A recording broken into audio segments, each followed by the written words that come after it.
Hello. Oh, where's my music? I forgot to turn on my music. Hi, Betty. Yippee! Yippee is right.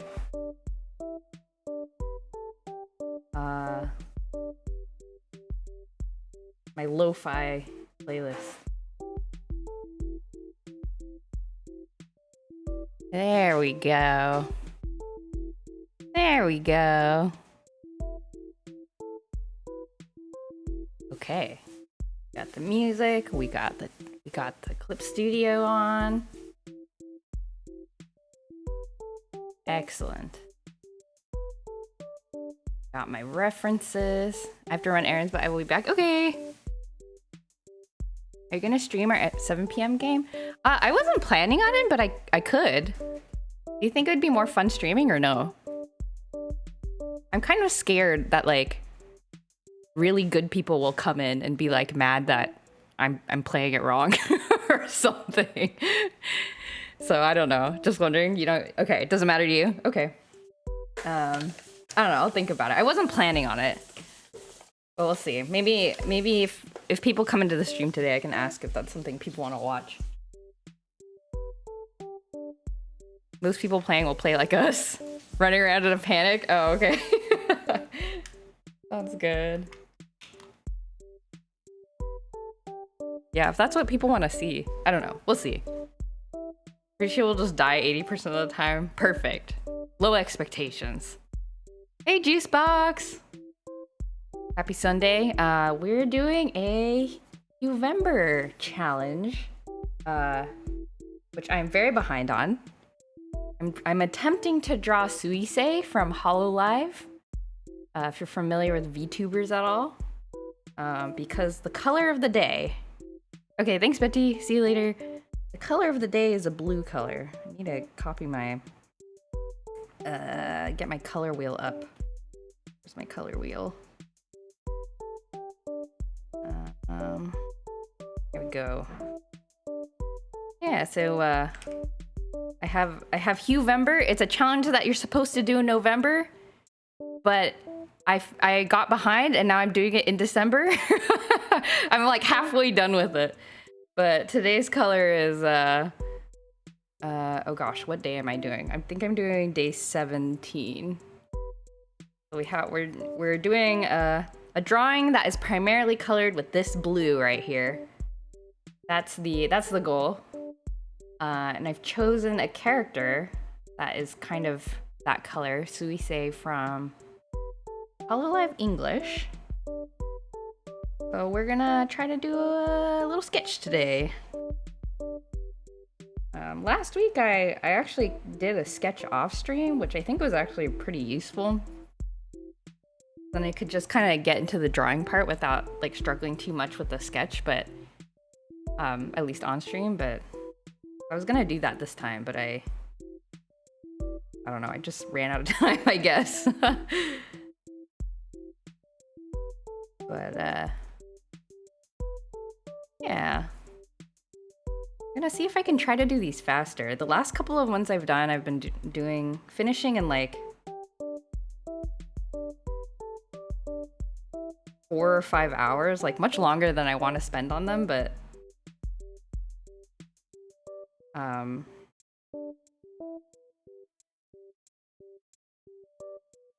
I can't help myself. When I get into the coloring and I'm like, I want it to look prettier, then I just kind of continue coloring. And then before I know it, it's like 5 hours later. I already have a pose in mind. I literally Googled like K-pop idol selfie pose. I've chosen one to reference. Kind of this like peace sign pose. I think fits Suisei because she's very, I mean, all of the Hololives are supposed to be idols, but I feel like she's one of the more idol-like characters. Is there a handy way for me to put like a reference on my... Yeah, well, it's fine. Yeah, she's one of the more idol-like characters.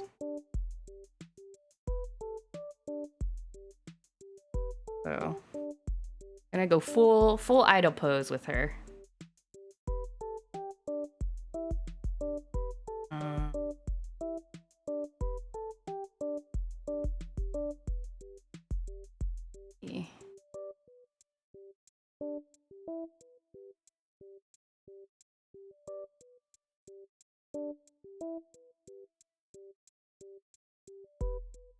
I've never drawn her before, so it's always fun to like draw a new character looking at the references because you get to kind of pick up all her like little design elements. She has these like cute like wavy side bangs.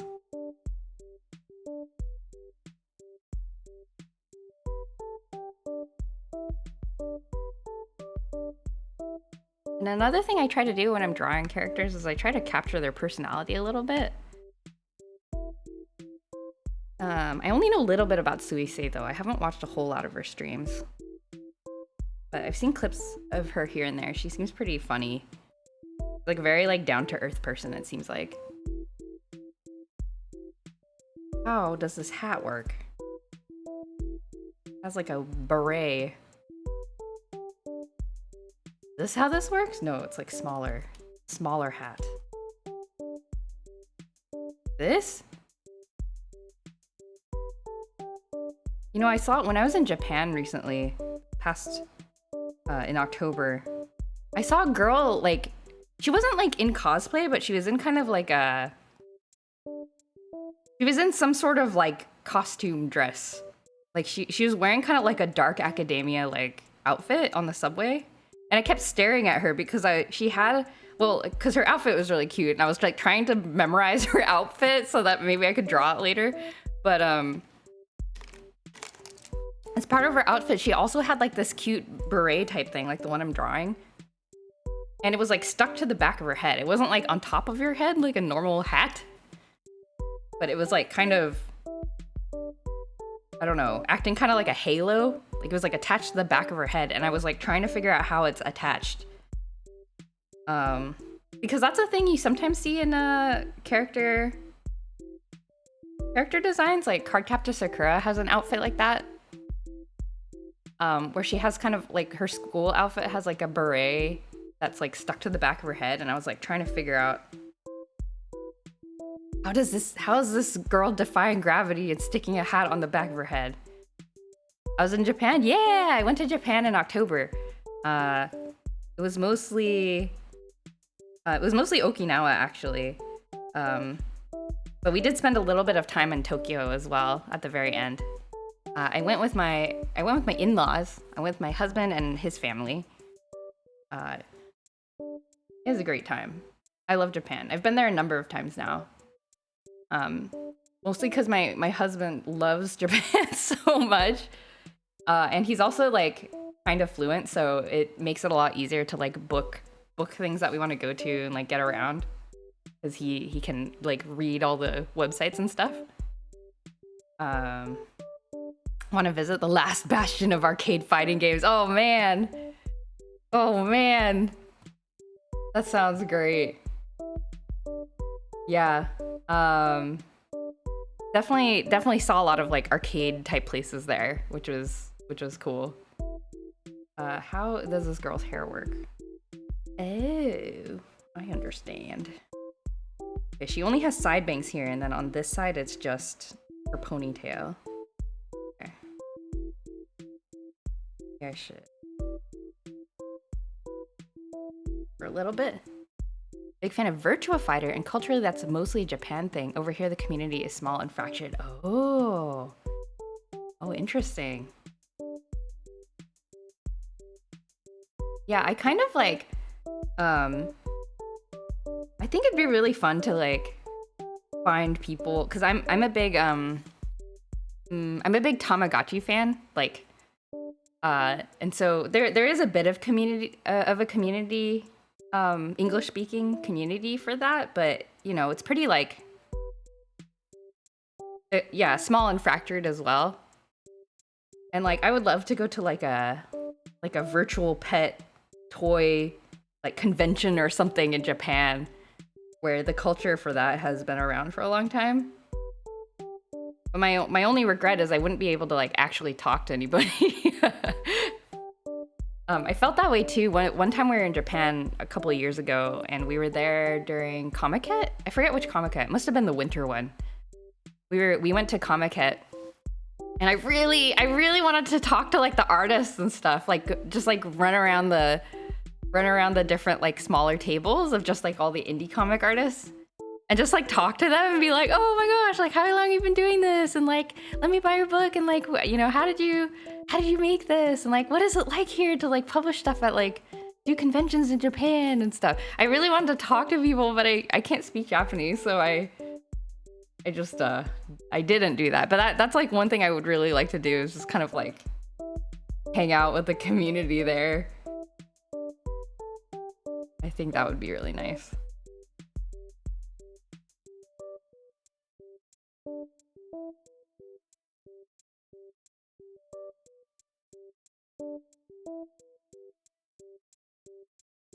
I did learn some super basics, just hiragana and katakana. I definitely can't speak or use much of it outside and reading the occasional tweet. Yeah. I'm pretty much in the same boat. I need to study, can't order food or socialize without the language. Oh no! Yeah, the socializing part is the part I really want to be able to do. I know enough now to order food and get around in a restaurant. Actually, I told this story a little bit on stream after I had gotten back, but I did manage to I had to be translator for my husband's family at a sushi restaurant, like a nice sushi restaurant, because he was off doing his own thing. There was a concert that he wanted to go to, but none of us wanted to go to, and we all wanted to go to sushi, and he didn't want to go to sushi. So we're like, okay, let's split up for that night, and so I was in charge of being the restaurant translator person, and I succeeded. I was able to like. I was able to like ask for special requests and stuff in very broken Japanese, and then I was able to understand, like, they asked us a question like, oh, do you want all this like extra stuff? And I had no idea what the extra stuff was, but I was just like, no thank you. And I was like, I don't know what they're gonna give us, but do you guys want extra stuff? And like my in-laws were like, oh no, it's okay. And I was like, okay. And then I was able to like refuse the unexpected question, so I was very proud of myself. And then the chef was like, oh, Nihongo jozu. And then like some businessmen who were sitting near us were like, oh, Nihongo jozu. And I was like, oh, no, not at all. Hey, why are you laughing? I'm having a great Sunday afternoon. I hope you are too. Don't forget to pick up the Warrior Cats books. Oh yeah. It is on my list. It definitely is on my list. I actually think about that quite often. I think they pop up enough in internet culture, that I feel like I can't ignore them. How does this girl's gloves work? I got Jozu'd. I got Nihongo Jozu'd. Yeah, but it's an improvement though, because I think previously they would have just been like, you know, kind of like, oh, she doesn't speak Japanese, you know, and then just kind of been like, you know, and then tried to speak English, you know. But this time they were like, oh, I can try. She understands a little bit. Like, seems like there can be some communication. There's hope for communication. So it's an improvement. It's an improvement. Yeah, but definitely, like, you don't you know, you're not great at a language if you keep getting like, oh, you speak very good, you know, insert language here. Once they just start talking to you in the language back without questioning it, then you know you've made it. My husband's at that level now. He sometimes it's like a 50-50 percentage. Like sometimes they'll be like, oh, like he doesn't seem like a native speaker, I'll try speaking English. And then other times they'll just like speak in Japanese. And then one time he was in a clothing store. He was trying to order like in Japan there's a store called Uniqlo, which is sort of like a cheapish clothing store, but they have like high quality basics. So nothing too fancy, but I'm like talking too much. I'm not drawing.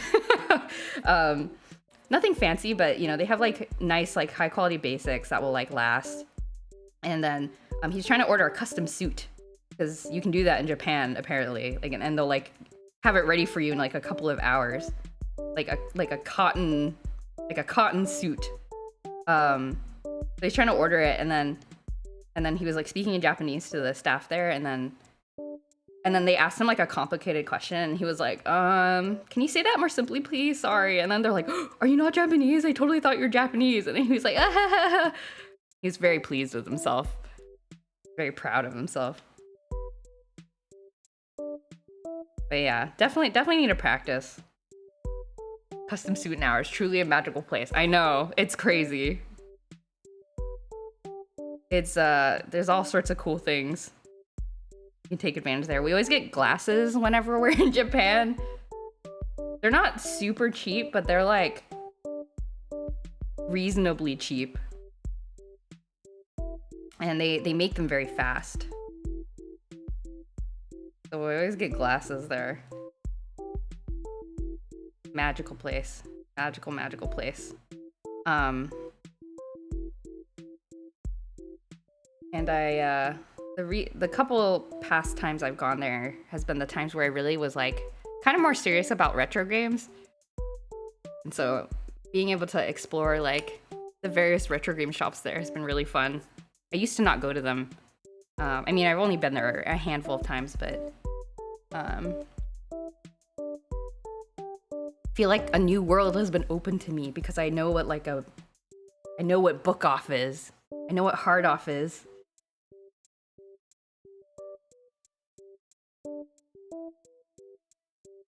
Face looks kind of weird. It's the mouth.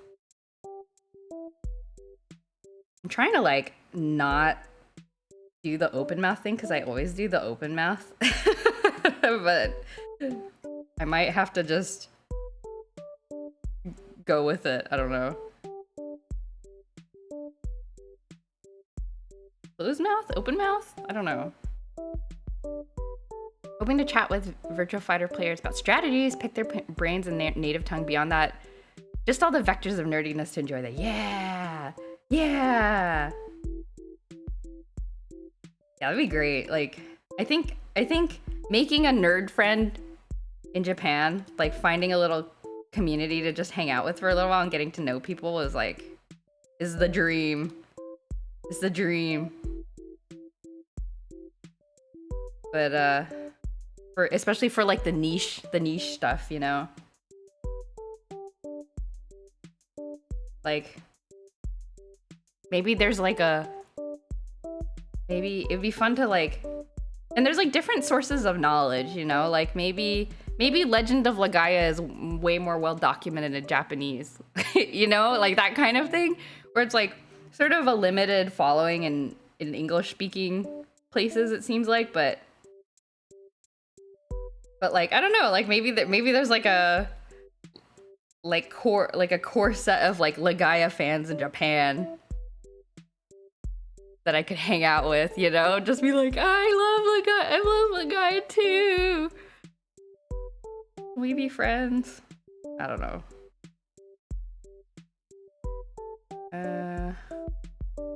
How does this hand work? Okay, she has like a short glove and then these kind of like bracelet-y things. No, her face looks weird.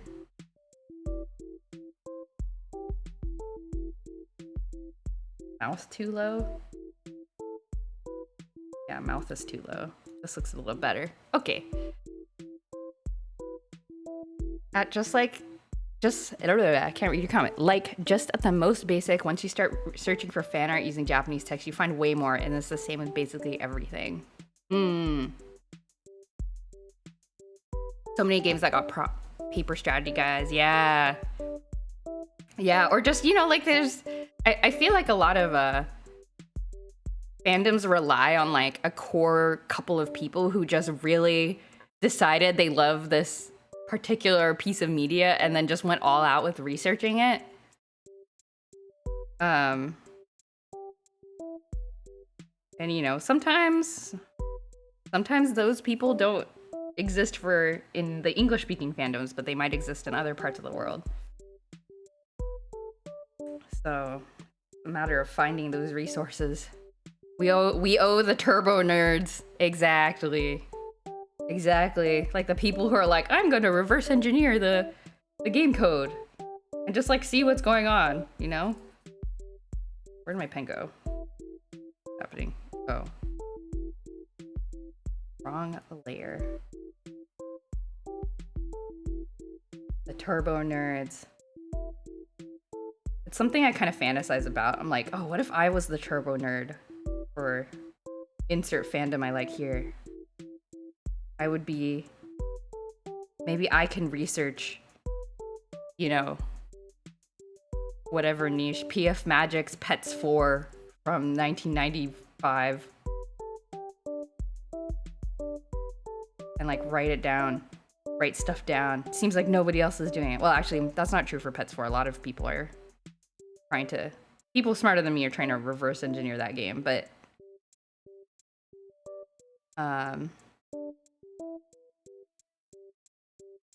I could contribute back to the community. But no, instead I just draw pictures. Also a huge fan of Klonoa. I haven't played those games. I have no excuse. They're available. They're very available, I feel like. They almost usurped Pac-Man as the Namco mascot? Really? That's interesting. Hello, Greg. There'll be so much Klonoa merchandise. Oh, yeah. Yeah, that's the thing, is like, different things take off in Japan than they do here. One thing I recently heard was, I was talking about friends in Mineral Town a little while ago. And one thing I was lamenting about was for the original Harvest Moon Friends in Mineral Town, they had these cutscenes called rival events. So like, you could see, so they were kind of like hard events, but for not you. So like each bachelor, bachelorette has like a default pairing, so that if you don't marry them, they'll like actually get married, or they'll date. And apparently and this was not in the remake. Like, they took it out for the Switch remake, and I was like, what? Why? They were like, that was like one of the best parts of the original game. And it turns out it's because it wasn't very popular in Japan. Like, the Japanese players didn't like the rival marriages. And I was like, what? I love the rival events. What? But yeah, it's just interesting how different it can be. Just in time for your dinner, lunch? Aw. Hey, I'll try to be an interesting mealtime entertainment. I'll try to be interesting mealtime entertainment. Why can I not find good references of this girl?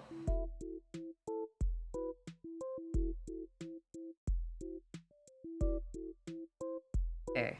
Am I drawing her correctly? I don't know. I just gotta try.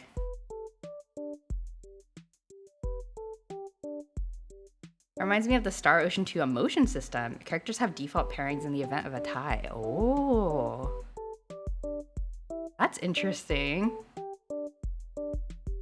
I've never played any of the Star Oceans.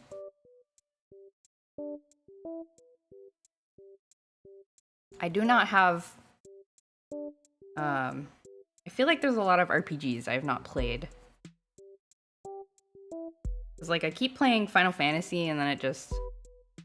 You know, each of those are like 50 hours each. And then I play Harvest Moon games and each of those are like 50 hours each. And then it's just never ending.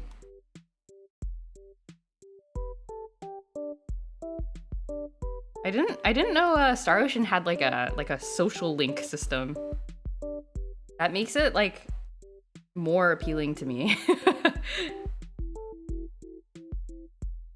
Star Oceans are very 6 out of 10 for the most part. Ah, okay. The combat is usually better than the story. Star Ocean 2 is the major exception, as is worth playing even if the rest of the series doesn't tickle your fancy. Oh, okay, that's good to know. Okay, that's good to know. So if I do want to play one, Star Ocean 2. Got it.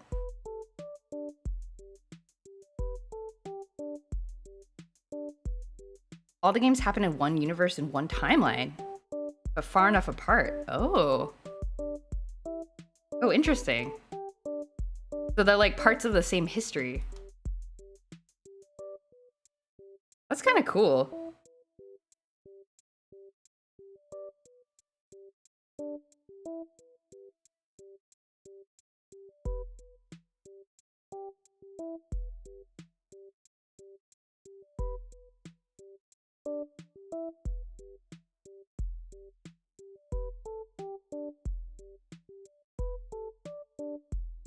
Story connections are very light. Ah, okay. I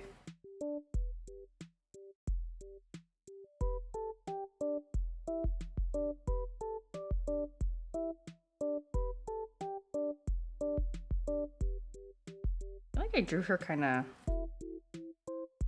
her face a little bit more narrow. Just slightly. The major inspiration for Star Ocean was Star Trek? What? I didn't know that. Federation and a lineage of officers. The son of one of the Star Ocean 1 Federation characters is a protagonist of Star Ocean 2 and so on. Oh. Yeah, there was a remake that came out a little while ago. Okay, well I guess that explains why that one was remade. I think somebody else in chat was telling me about it actually. They were recommending it. Can't remember who. Might have been Rinks.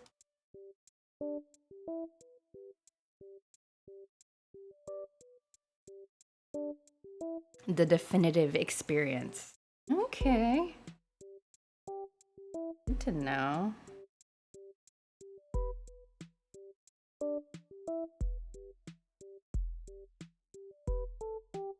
You played Star Ocean 2 every year? Whoa! Whoa! The remake is sublime. Oh, that's good. Yeah, it's always sad when like a remake isn't very good. So I'm glad it's good. Most sci-fi has the Federation in some capacity. Yeah, I wonder if it's kind of like how like Tolkien elves kind of just became...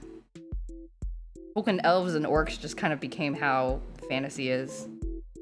Like, now and forever.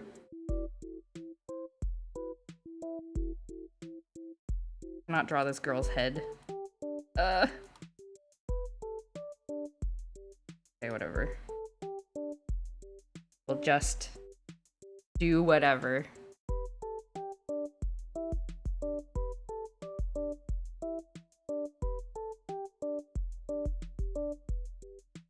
Make her head too small. fine. It's fine. I've read books older than Star Trek with a Federation equivalent. Oh, really? Yeah, I'm actually not super versed in like sci-fi history. Like, I kind of like that stuff. Looking at where, you know, quote unquote tropes come from. I think the history of that is really fascinating. The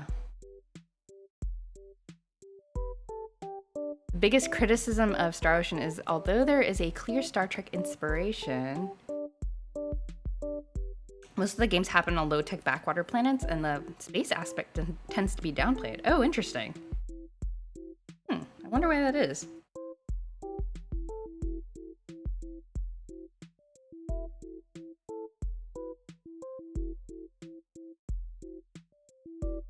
I guess to like kind of emphasize the whole like, you know, maybe it's similar to the Hobbits. Like an unlikely hero sort of background. Makes them more relatable or whatever. It's like over half the Star Trek episodes then. I've only ever watched The Next Generation. I feel like I'm not authoritative. I don't have like an authoritative knowledge of Star Trek.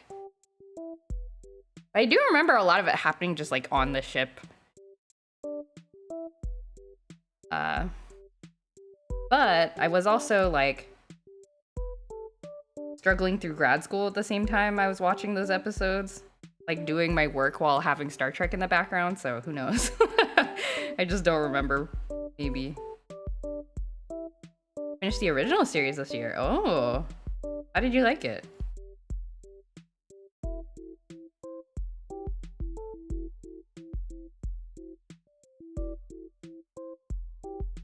It was great. Actual main series trademarks are the real-time combat and the character relationships. You can see optional cutscenes called private actions, which affect emotion points between characters and affect the ending. There's multiple endings? Every character gets a pair ending if they have enough points for someone else, or a solo ending.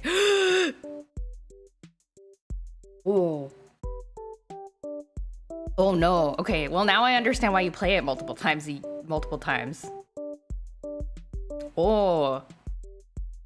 Is it possible to get every endings, like every ending in one playthrough, or do you have to like choose? I guess you can't get the solo endings if you have pair endings, but is there like a perfect run that you can get? Absolutely not. Okay. Oh no. Oh no. I love character relationships in games.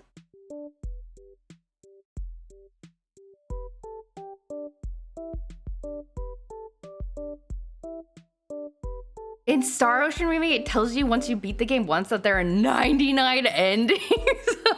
Oh my god. Wait, now I'm intimidated. Now I'm intimidated to play it. Oh no.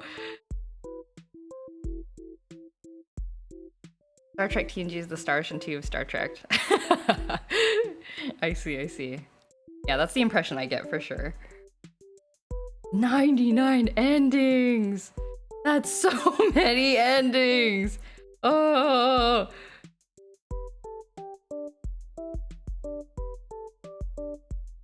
That's so many. Get them, you have to manipulate the emotions. Manipulate the emotions over multiple playthroughs, although some can be easily obtained with a little saving, reloading, and using an item or two. Ah, okay, like there's like... I see. So there's like, not checkpoints, like decision points, where if you have a save before them, you can see other endings. I see. The endings are like little 1 or 2 minute conversations. But it's like, who builds a friendship romance with who, and it's up to you. You, the player, is the matchmaker. I see.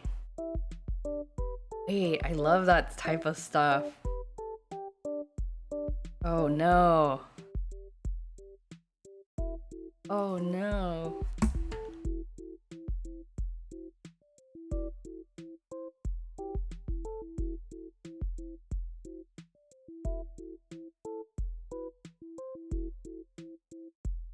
What is this like dangly cloth thing Lucy has in her hair?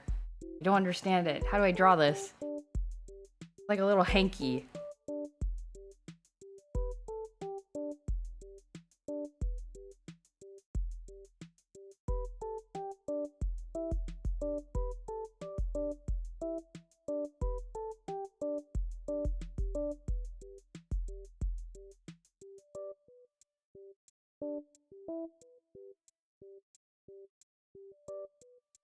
Is it like saying Fire Emblem Awakening has 50 endings? Oh my god, does it really? I've also not played Fire Emblem games because I'm also overwhelmed by like the character choices.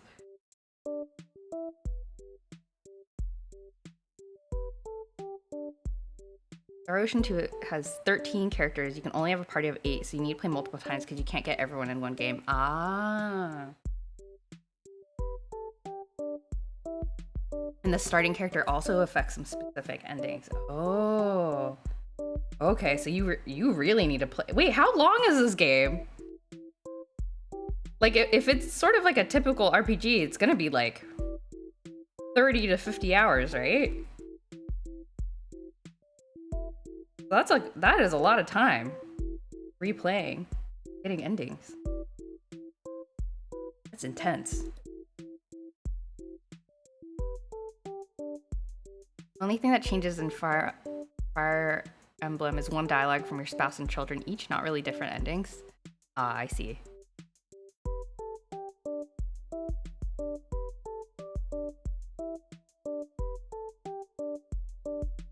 But I gotta have the dialogue.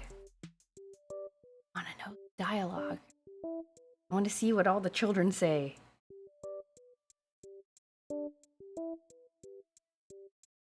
Wait, you have children in Fire Emblem? Is that what happens? It's like A Wonderful Life. Grow old.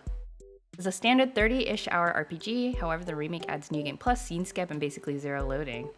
With knowledge, you could basically beat the game in 5 or 6 hours. Oh, okay, that's nice.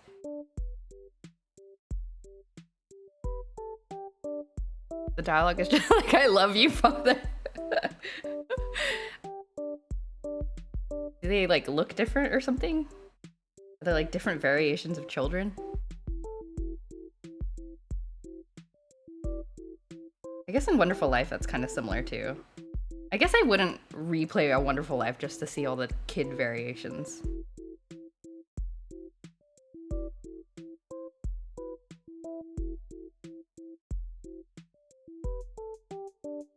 This reference picture I'm looking for this pose is kind of...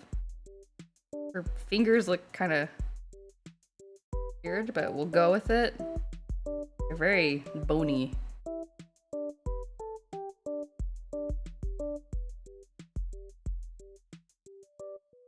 We only have Kids in Awakening, and Fates copies it, but without making sense in that one. Okay.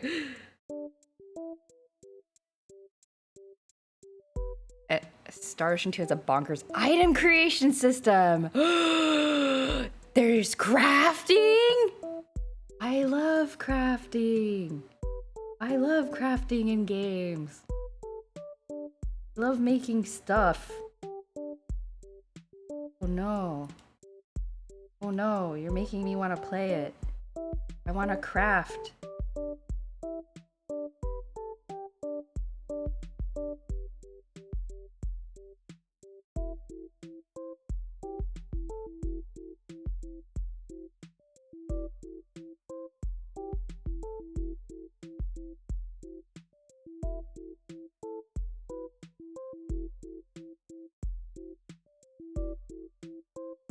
The remake makes it very easy to make an item multiple times among other convenient features. Okay.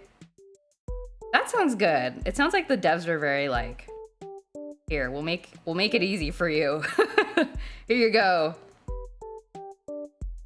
There's set children for most female characters. You can marry them with whoever you want, including you. Kids look like their mothers with the hair color of their father. Ah, video game genetics.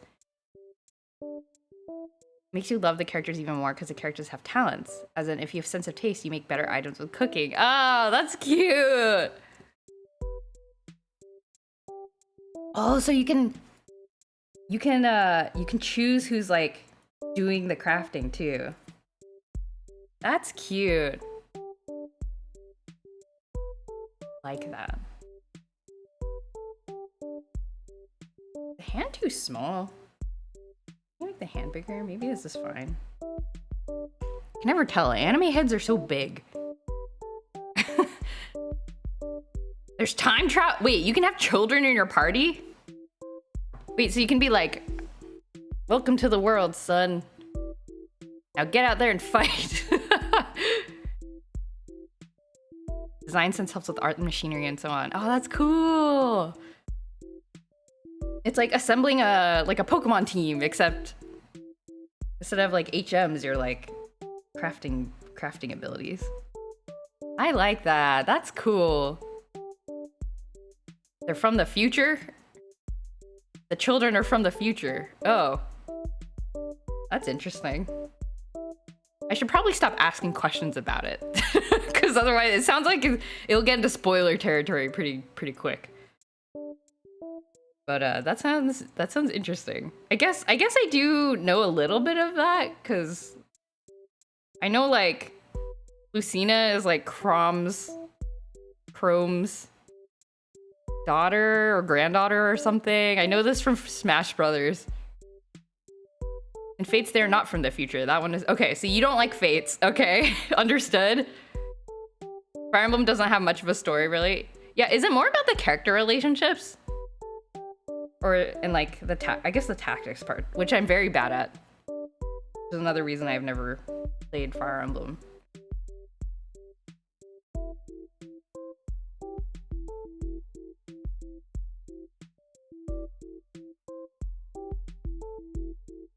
Kinda? Okay.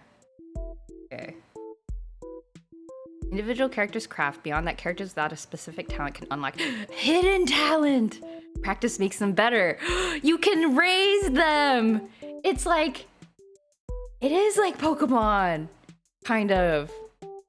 You can level them up. You can make them the best person that they can be. I want to raise them into the best party member that they can be. That sounds cute.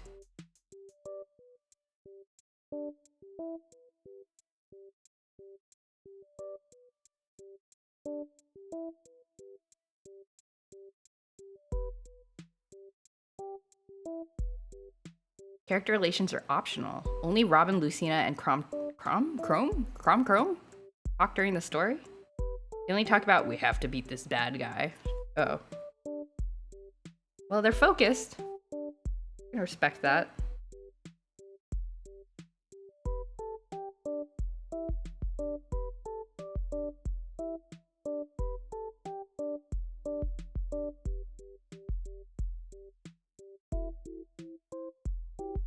Hand is angled.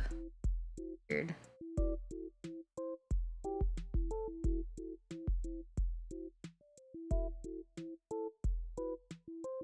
Kind of reminds me of I haven't played a lot of the Tales of games. I played most of Symphonia. I can't remember if I've beaten it. But that was something I really liked about that game, is the character cutscenes. Like there's a lot of like interactions. I think depending on who you had in your party, when you like did a rest or something.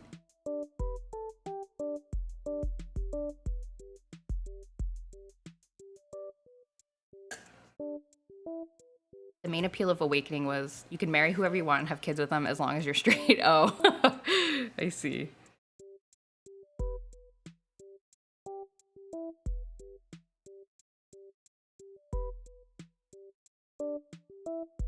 Shoulders look weird. Why do the shoulders look weird?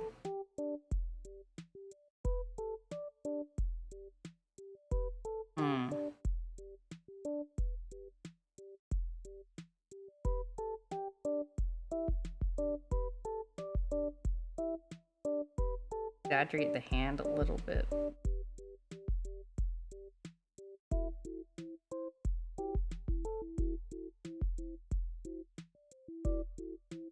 Leveling in combat, they gain skill points and you allocate them to raise the level of various characteristics. You can spend points on biology. component of compounding, which lets you create different kinds of healing items. The item max is 20? Oh, that's terrifying. That's terrifying.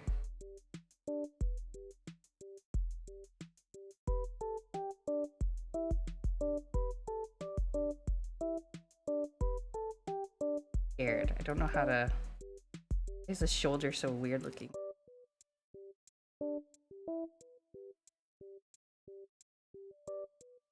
See, this is fine.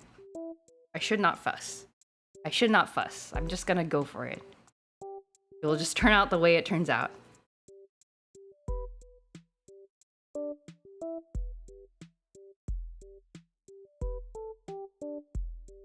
You talking about Fire Emblem Awakening versus the Star Ocean 2 combo is really like Coughing Baby versus Hydrogen Bomb scenario. I don't know what that is. What does that mean? What is that? Is that like a famous... It sounds like a parable or like some sort of like theoretical math situation. I feel I'm getting like multiple... I'm like being indoctrinated into multiple video game series at the same time. Oh, never mind. Oh, okay. I don't know what that is.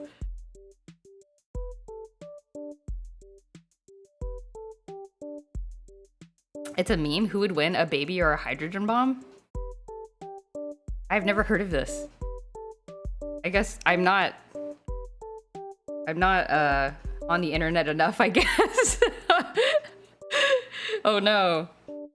I feel silly. I feel old and uncool for not knowing what this is. It's used when comparing two things of very different quality. Oh, I see. They are pretty different.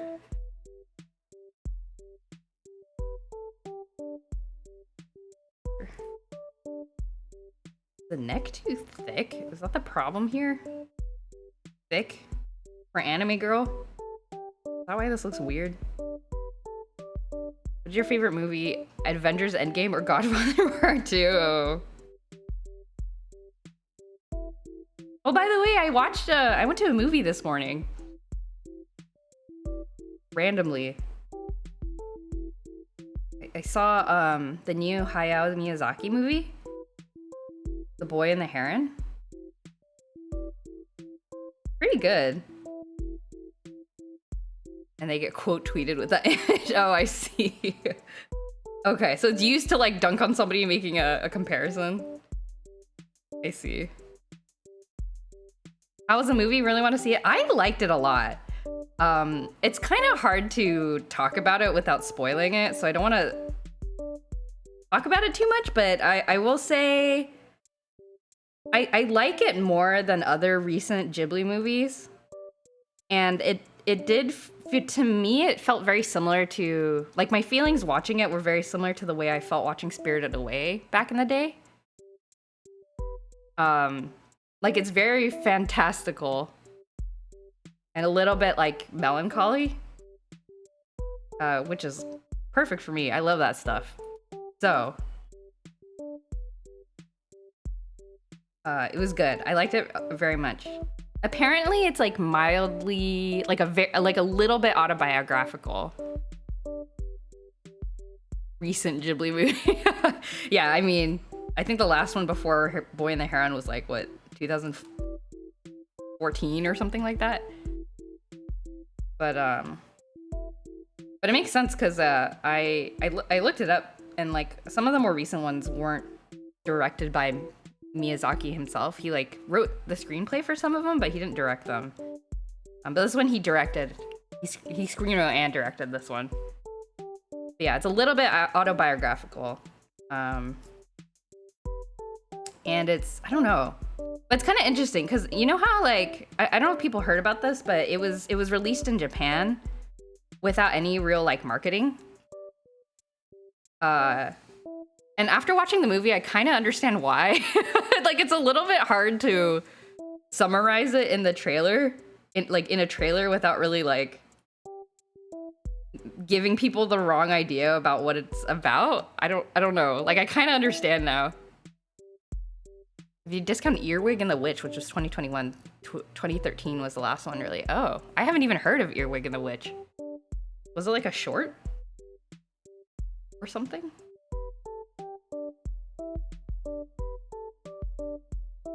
Yeah, Spirited, it felt very Spirited Away to me.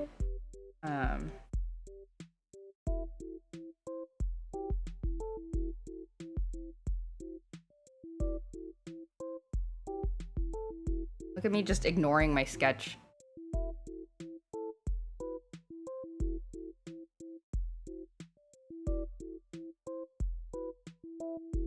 That's a good idea. A little bit bigger.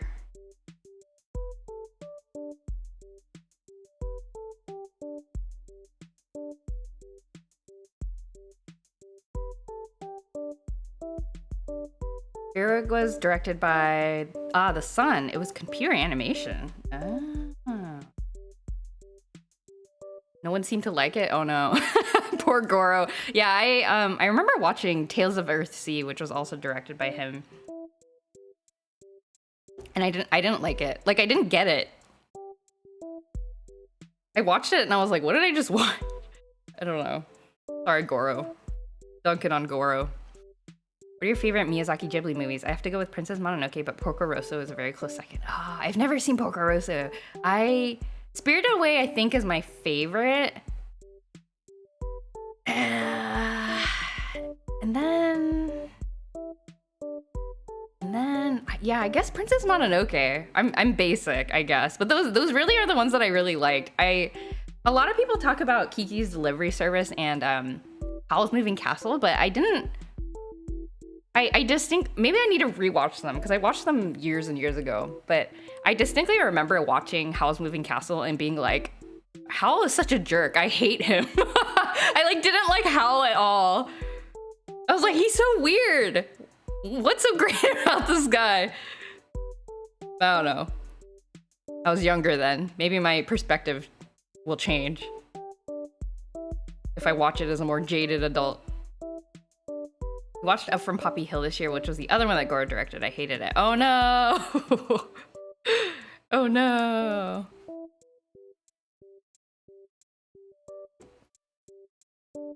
Didn't he also direct Arrietty or no? Was that somebody else? Yeah, Howl's a jerk. That's what I felt, but I can't. It's been so long since I watched it that I wouldn't be able to explain to you why I feel that way. So I don't know. Like, if somebody is like, "Why do you hate Howl?" I'm like, I don't remember, but I remember I remember feeling that way while watching the movie, but I would not be able to tell you why.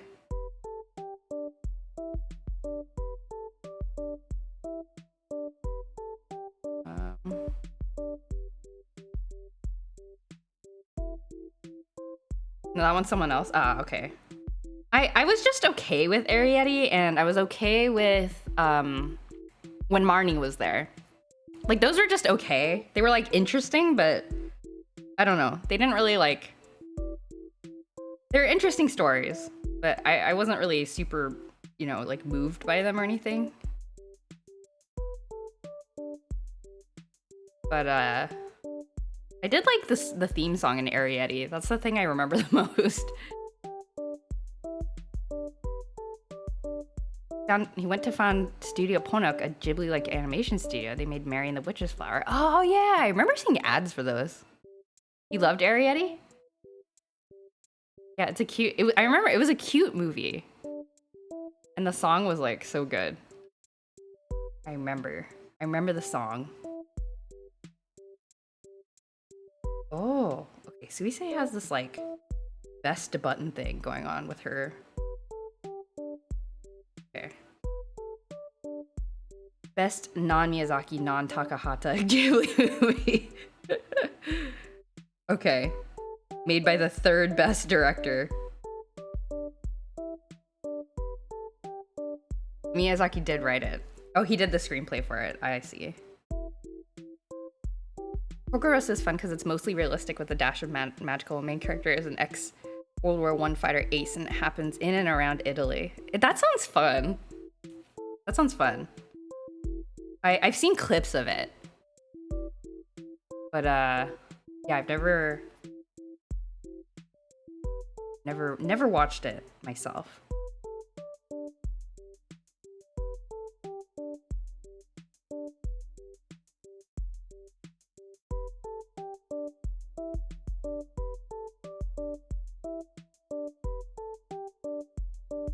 But he's a pig and is very cynical, oddly relatable. That sounds like a good watch. Okay. What is with her? What is Suisi's bow thingy? What is this? This. Oh, I see. Okay, it's like a... just like a straight up ribbon. This?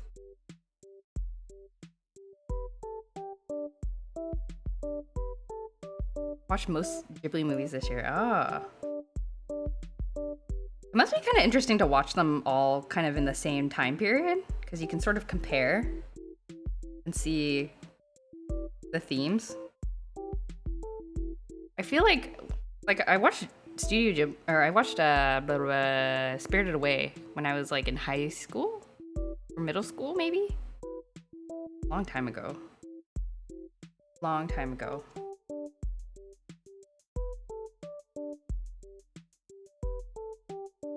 So, like, it made a lasting impact on me, but I wouldn't be able to, like, describe it to you because I haven't watched it. It wasn't one of those things where I, like, watched it over and over again or anything like that. I guess it's true about, like, I've heard people say this, like, people don't remember, like, facts. They remember how things felt to them.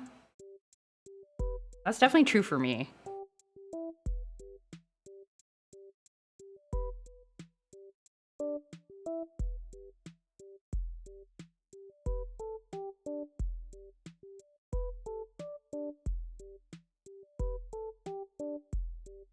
Spirited Away is great. My second favorite. Ah.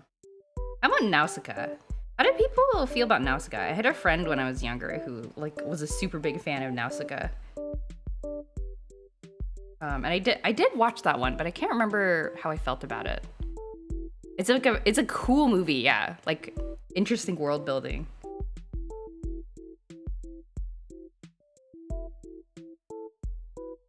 It's the most fantasy world out of all of them. True.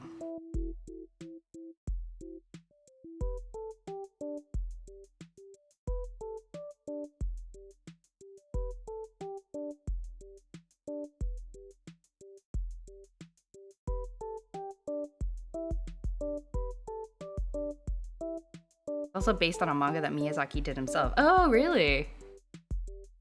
I did not know that.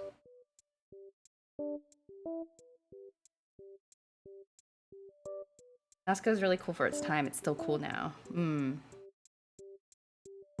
is the problem with me, is like I watch these things and then I just forget, and so then I need to spend more time watching them later. Cause I can't remember things. Like, I feel like I wanna discuss this with somebody, this movie I saw, but I can't remember anything about it, so I have to like rewatch it to like be qualified enough to talk about it with another human being.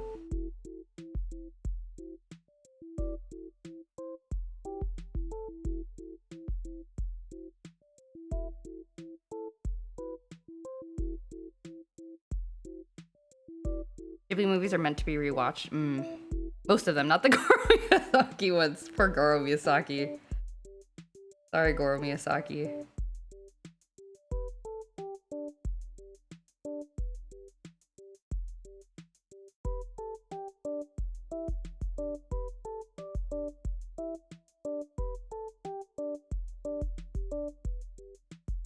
How's this looking? Her body looks weird still. Maybe the shoulder's too narrow. The shoulder's too narrow. Let's see. Time to do shoulder surgery. Shoulder surgery. There. Slightly better silhouette. Little bit. Little bit better. I think I made her eyes like too... Her eyes too big. Eye surgery. Eye surgery. This.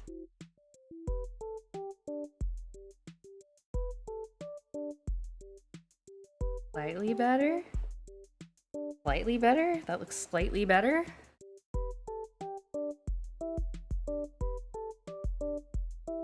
Okay.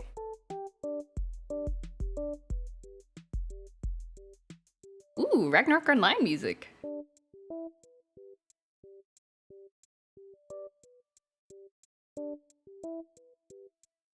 Ragnarok Online remix.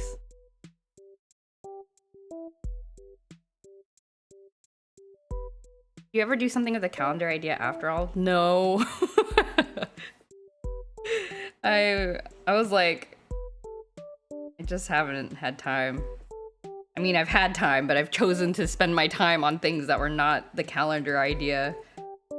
Maybe next year. I'll pocket it for next year. And that'll be nice too, because I think more people would be willing to participate in this calendar idea that I have if people have time. Don't overdo yourself. Aw, thank you. Thank you for the validation. But I just have to remember not to forget about the idea. That's always the worst.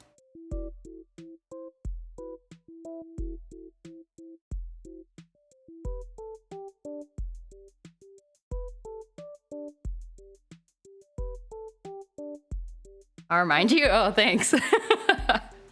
Perfect.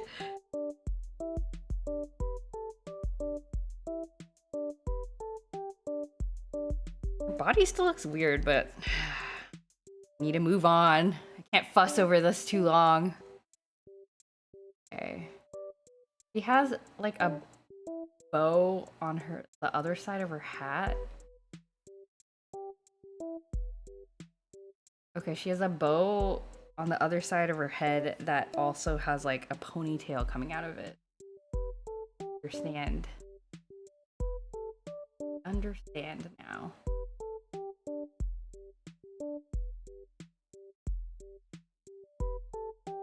Like...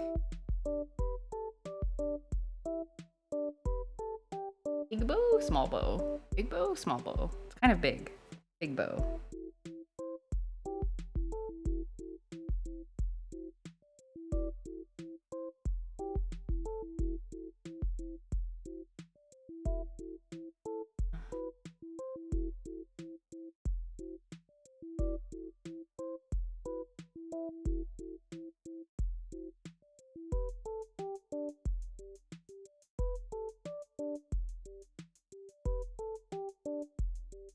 Okay, cute bow, success. And then she has a ponytail, like a side ponytail. I draw the side ponytail. Oh, she has a figurine. I can look at the figurine to see how the hair is supposed to work in space. Okay, great. Perfect. Give me the turnaround on that figurine.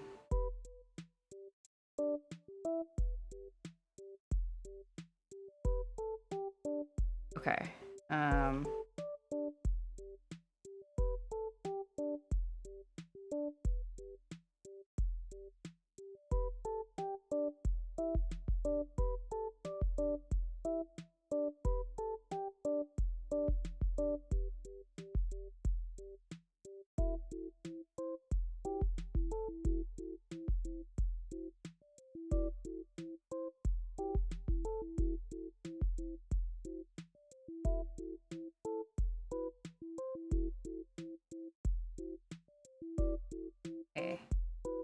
Seems good.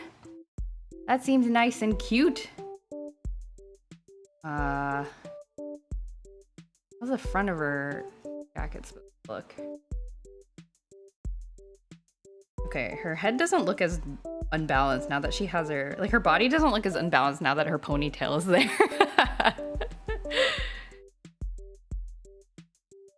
Let's see. Oh, does she have like a little shiny thing on the top of her bow? Is it? That's fine. It's on Instagram. You managed to explain the math video to your husband. How did it go? I mean, he sort of like I mean, it was oh gosh. Okay, so I don't know how to explain the video again, but there's a math video that my husband and I saw, and we both watched it, and we were like, huh?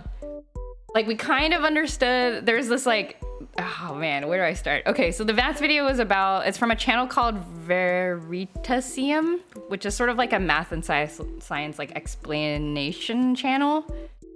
And we happened to see a video from that channel about how in like 1982 there was like an SAT question, which is the college knowledge exam, I guess, in the United States.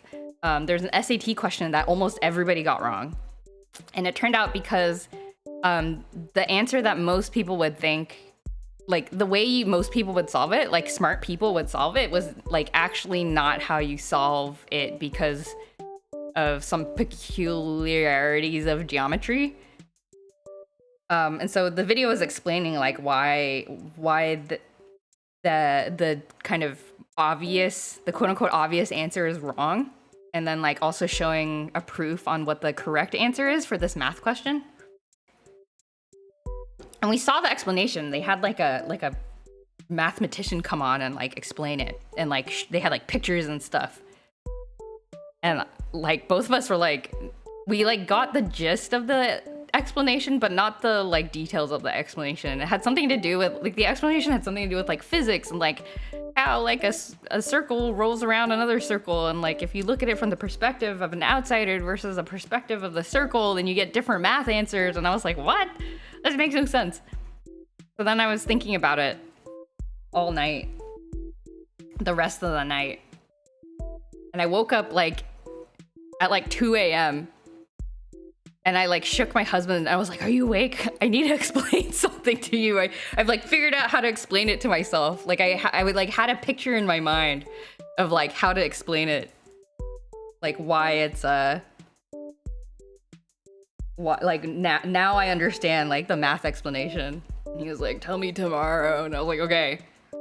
Then I woke up the next morning and I was like, wake up. I need to draw a picture for you. So I made him sit down, and then we I made him sit down, and I was like, listen, this is what I'm gonna listen to my explanation. And he was like, that's a pretty good explanation. And I was like, thank you. And then we moved on with our day.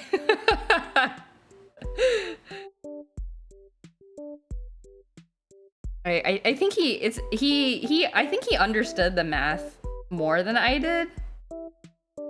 But I couldn't accept the like mathematical explanation because it was like hard to picture in my mind, and I'm such a visual person. And then I figured out like a visual way to explain the solution. So that's what I was really excited about. So anyway.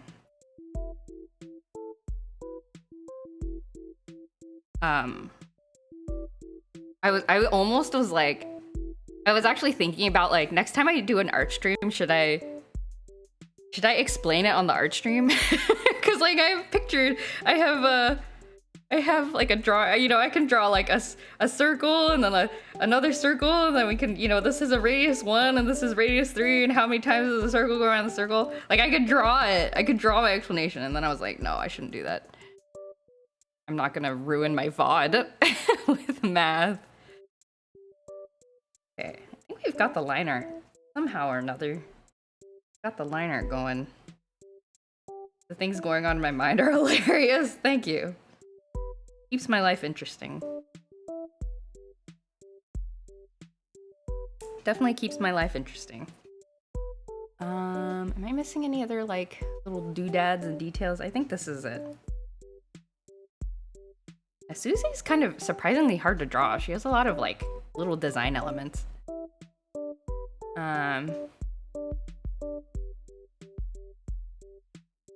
Let's see here. Okay.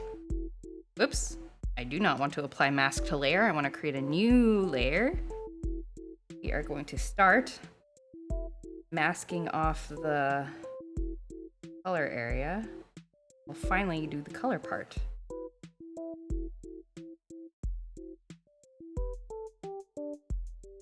Okay.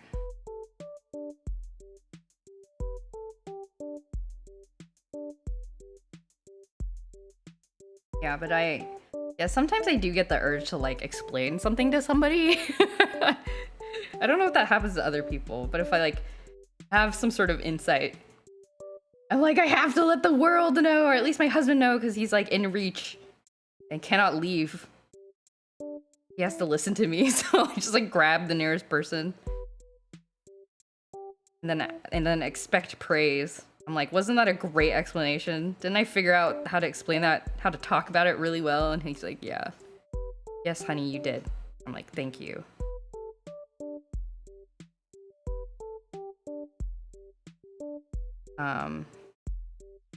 I guess it's good that I'm in kind of a research field for my day job. It suits my personality, perhaps. I like to explain things. Draw diagrams. So that works out. I did once think about teaching, like becoming a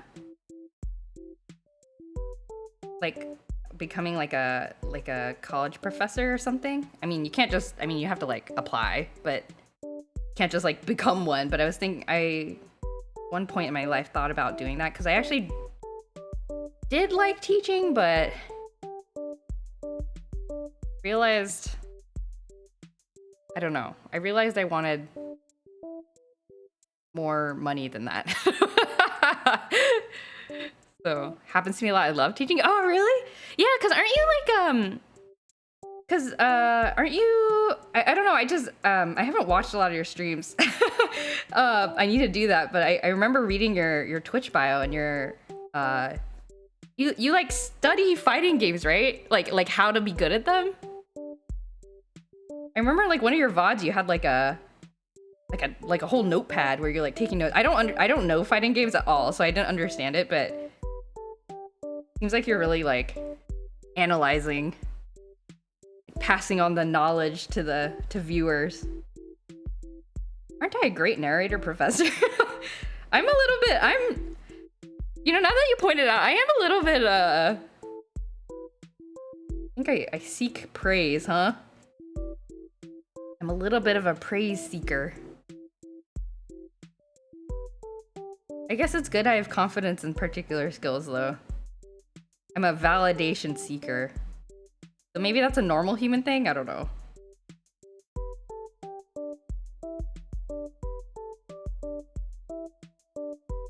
There's something really motivating about figuring out a way to explain something and then seeing another person understand it because of the way, like, move from a state of not understanding to understanding because of like your explanation. I think that's very motivating. I've been playing fighters for a long time. The nitty-gritty stuff like frames and other move properties. I like helping people improve at them, but I also like teaching in general. Wish I could teach Algebra 1. Ah, cool. Algebra seems like a really fun thing to teach, because that I think really is like a mindset shift for math, I think, for a lot of people. Like, I think that's the first time you really think about math in terms of like variables and like solving for things. And not just like operations. That seems like a fun thing to teach. See this number? We don't know what it is, but we can go figure it out. Yeah! Yeah.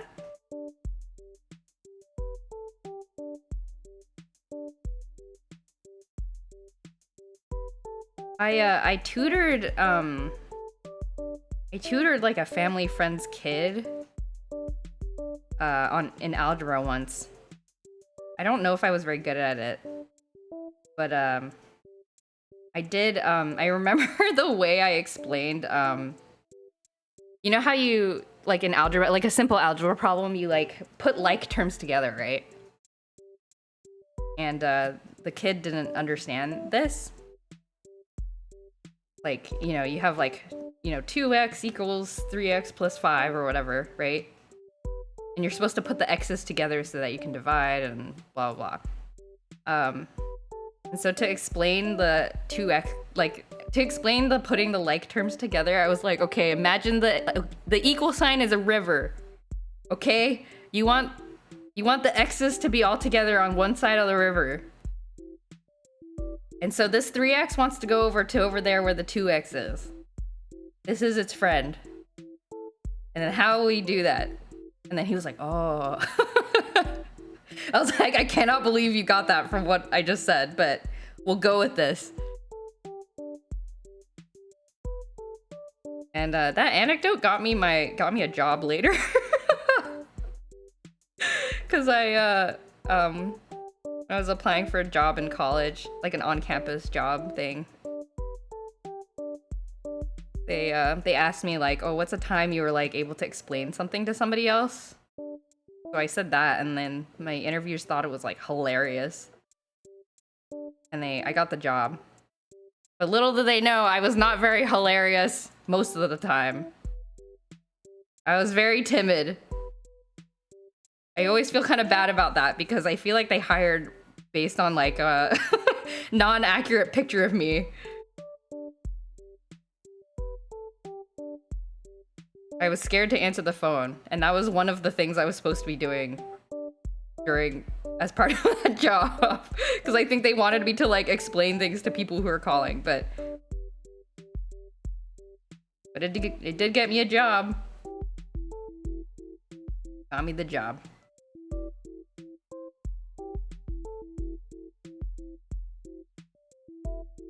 You do one good thing once and they want to make that something you do frequently. Yep. I mean, I answered their question honestly. I just didn't know that they wanted me to replicate it. Be very personable and funny and brave at talking to people. I mean, if everybody who calls in is my family friend, like my parents' friends from church kid, then sure, I can talk to them on the phone. I can do that. But other people? Unclear. Not sure. Okay. Oh, we're finally picking colors.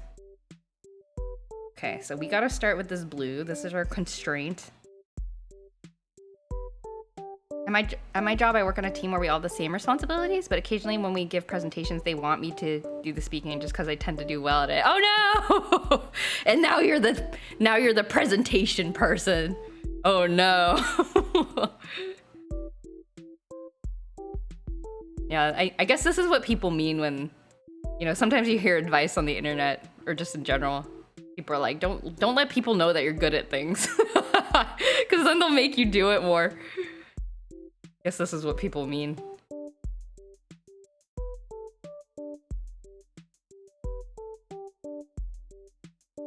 You say he has kind of pinkish skin, huh?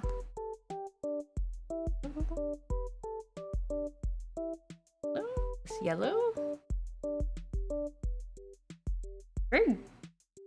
She's very, orange and blue. Guess I can try another blue as an accent. Corporate work environments, yeah, be careful about which bread you butter. Yeah.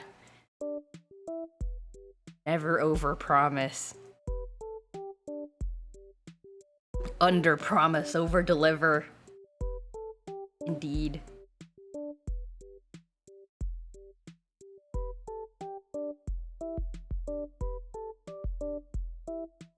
Okay.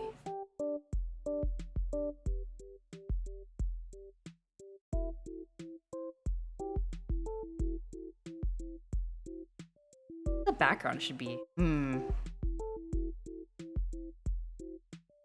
This is on the wrong layer. Under promise, under deliver is a better motto. I might agree with that.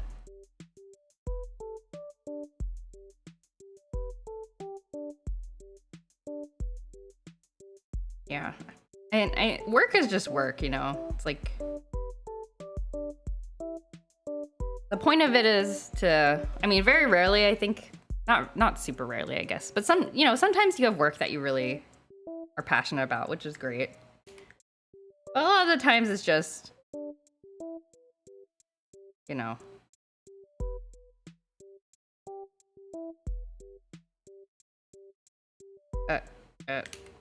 There we go.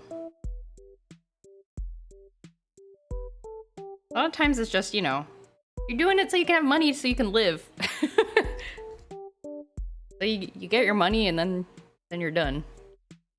Don't need to sacrifice for the company or whatever. I make the color, the background color of like a dark blue.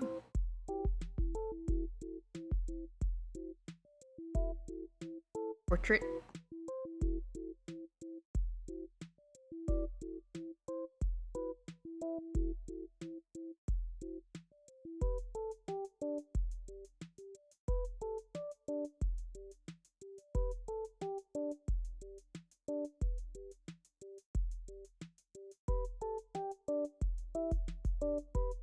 Time I misread a terrible inspirational quote as if they pay you $5 million a day, give them $7 a day worth of work. And then just be like, sucker, giving me $5 million a day. It looks like somebody put extra zeros on my pay stub. Just gonna take this and run. I'm curious what the original quote was.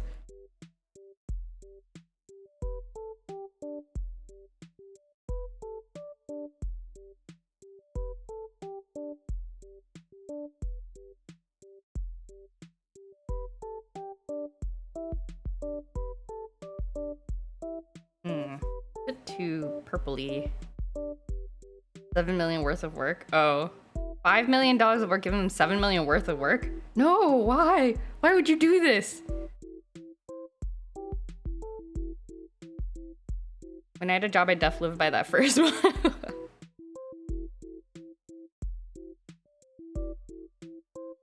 That's too many. Why would you give them $2 million back of work?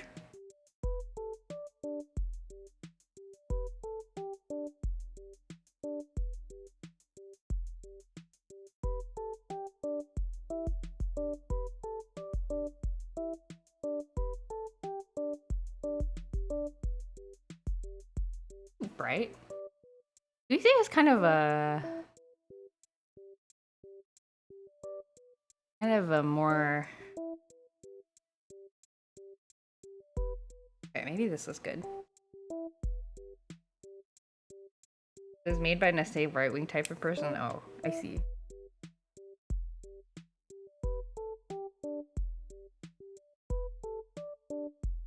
I see, I see.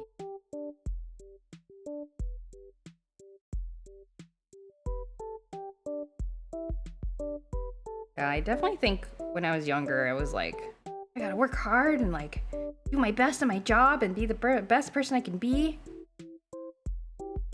But now in my day job, thankfully my boss is pretty like, she's pretty like, don't sacrifice yourself for work. It's just work. Like, come on.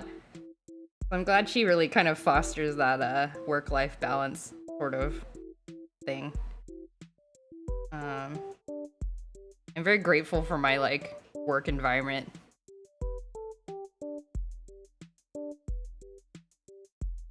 How do I paint this like gray plaid? Oh, why did I draw her costume with the plaid? Oh no. I drew, oh no. I have to color plaid. What do I do?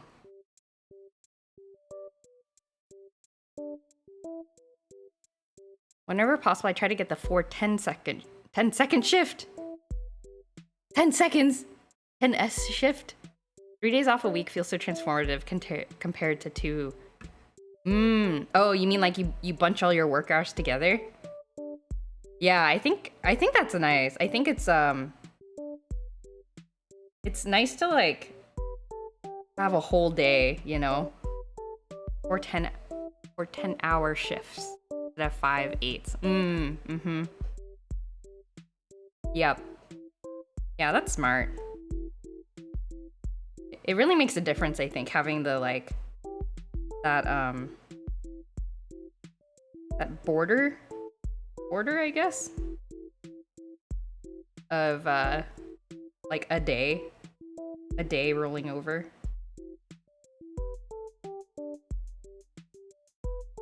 No, I shouldn't be shading on this layer because I need to draw the plaid. Dang it. Why did I draw her outfit with the plaid? A little bit, make this a bit more, okay, orange. Okay. I would absolutely work a 10-second shift. Sign me on. Basically, you pop in your little time card and then you're done.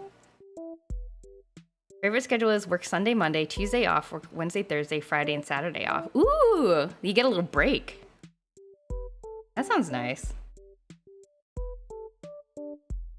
Yeah, I like that more than bunching, like having having the 3-day weekend kind of bunched together. I don't know. Breaking it up, I think, is very, like, feels a lot more sustainable. What color is this girl's eyes? Bluish? Your eyes. Kind of like a really dark blue. You never work more than 2 days in a row, and you're constantly on the verge of days off. That's huge for managing stress. Yeah, because you're like, oh, okay, it's Monday, but at least I have a day off coming up on Wednesday. Yeah, that sounds very nice.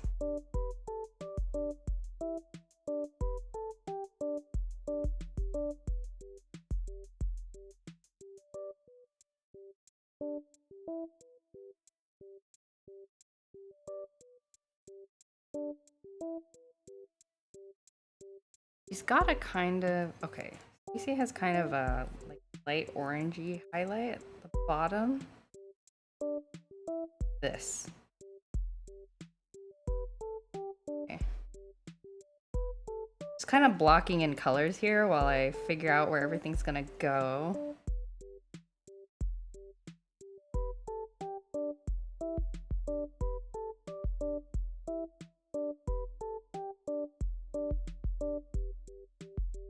Okay. This dark band here. Oops.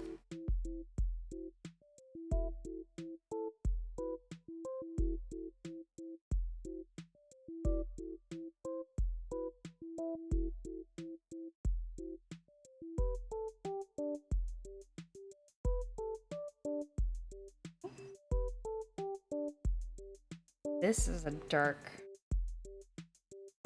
blue color. Closer to this.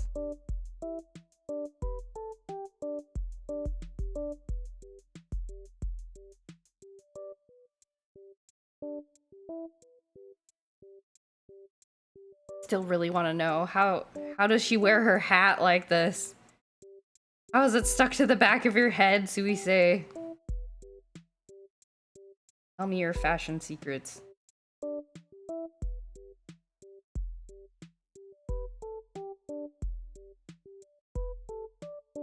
Okay.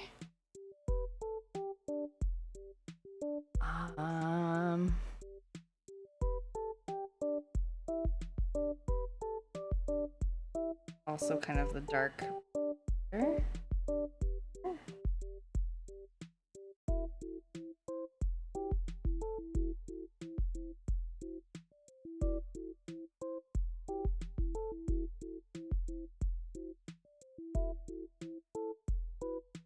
Oh my gosh, she's got like little... She has like a star-shaped like eye highlight. I like that a lot. It's cute. I mean, this is gonna get painted over, but I'll stick that in anyway.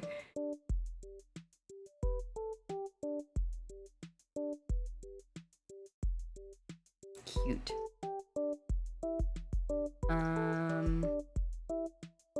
This should be like off-white color. Little sailor collar thing.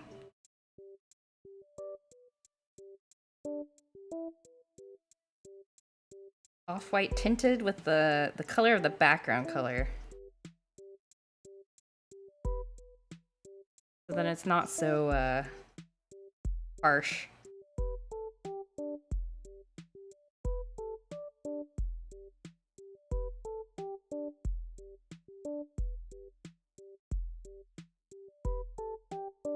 Okay. Oh, and her glove. Glove, she has... Okay.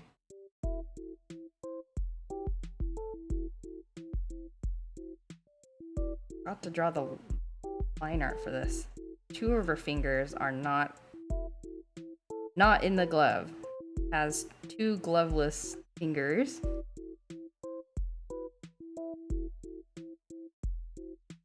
This.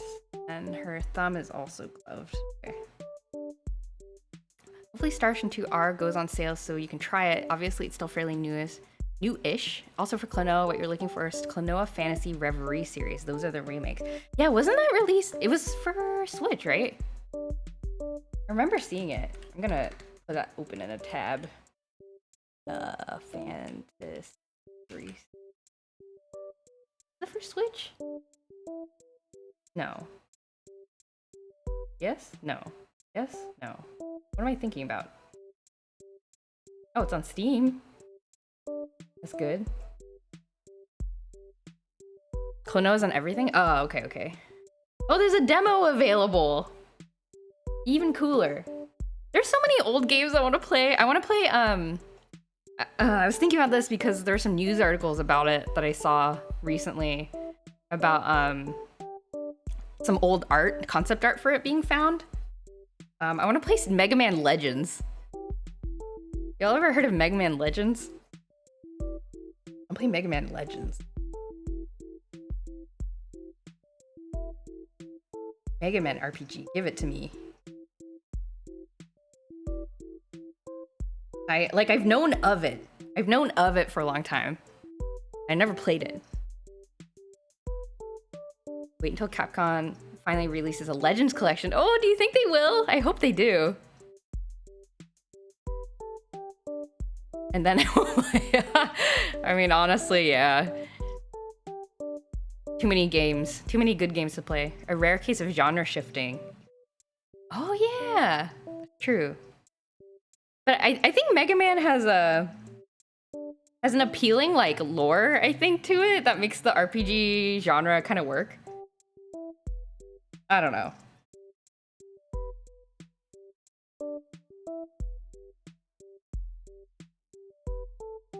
Capcom has released collections for 5 of the 7 Mega Man franchises. Oh, that's true, I guess. Oh, Battle Network! I forgot about the Battle Network collection. I want to play that too. I want to play Battle Network. Why are there so many games? I want to play Legends. I at least I've played a little bit of Battle Network, so I kind of understand it. So, you know, I guess I could put it aside in favor of something else, but... You ever just seen a game that seems pretty good, but you just don't want to play them, or you always want to? That has definitely happened. The first thing has definitely happened where I see a game and I'm like, that looks really good, but I don't think I would enjoy playing it, but I respect it from afar. Does that make sense? I can't, this has definitely happened recently.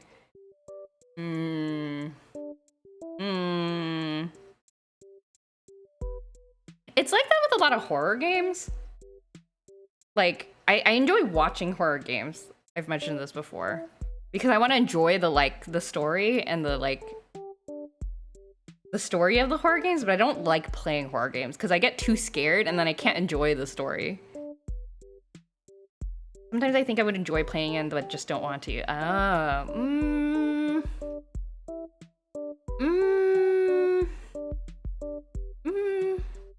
We're on Baldur's Gate 3. Oh yeah, Baldur's Gate 3 is kind of like that for me. Like, I definitely think I would enjoy it. I think I'm afraid I would enjoy it too much, is what I'm scared of. And I'm like that actually with, yeah, I guess another category is I'm like that with a lot of farming sims that aren't the Story of Seasons games or Rune Factory games.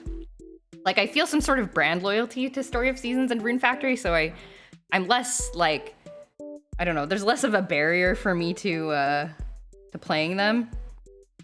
But like, you know, with all the new like farming life sim games coming out, I feel like I'm like worried I don't know what stops me. Like, I want to try them, but I'm like worried for some reason that maybe I'll enjoy them too much or that I'll be disappointed or something. I don't know. Not sure what the problem is.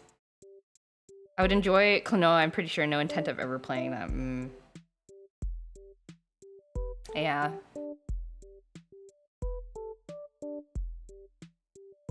Yeah, though I think if it's a short enough game, there's usually no problem. I'm like, I want to play it. I will play it someday.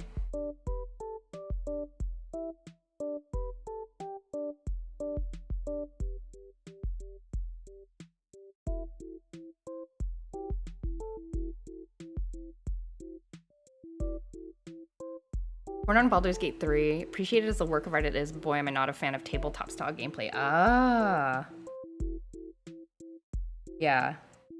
And it's hard to ignore, you know, because it's like, oh, it's winning all these awards and everyone's talking about it and it seems really good, but also not for you. So like, yeah. Hey, you on Mike's? Guess who's on vacation and guess who still has no idea how to start my bucket list? Relatable. Hey, welcome to the stream. What's on the bucket list? How are you gonna spend your vacation? In no particular order, since it sounds like you haven't quite figured that out yet.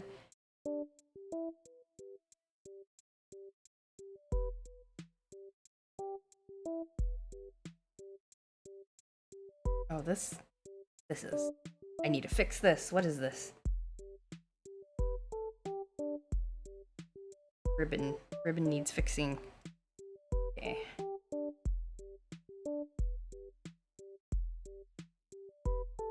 Some 20 items. Oh no. Better get started. No, as long as you enjoy them. Do the things you can, and as long as you enjoy them, all good. And even if you don't enjoy them, at least you tried. Which is what I say, but I 100% would be also stressed out if it were me. So I feel like I'm trying to talk to myself.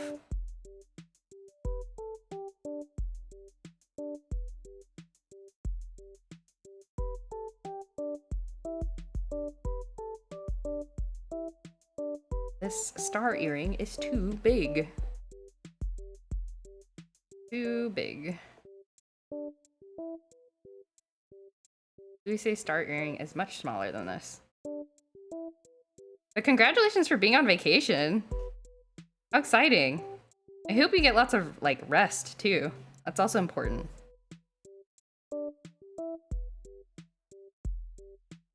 This goes from watching movie series I never got myself to watch, finishing 2 full stories I need to write, practice, A necessary new computer language. Ooh. Start some new habits and etc. etc. Ooh. Personal development vacation. Personal development and enrichment vacation. Is this another VTuber? Yes, this is Suisei from Hololive. Hololive Japan. I actually haven't watched a whole lot of her streams, but I've seen clips and she's really interesting. And her history is also very interesting. She used to be an indie VTuber, and she dabbles in drawing as well. So her original character design, this character design was created by her. Like she drew herself and used that as a VTuber for a long time. And then because originally she wanted to become like an idol, like an actual idol, but she failed at that, and so she decided to try to do it as a VTuber. And then she got signed on. She applied for Hololive, and then she got rejected initially because she was like a jack of all trades, master of none kind of person.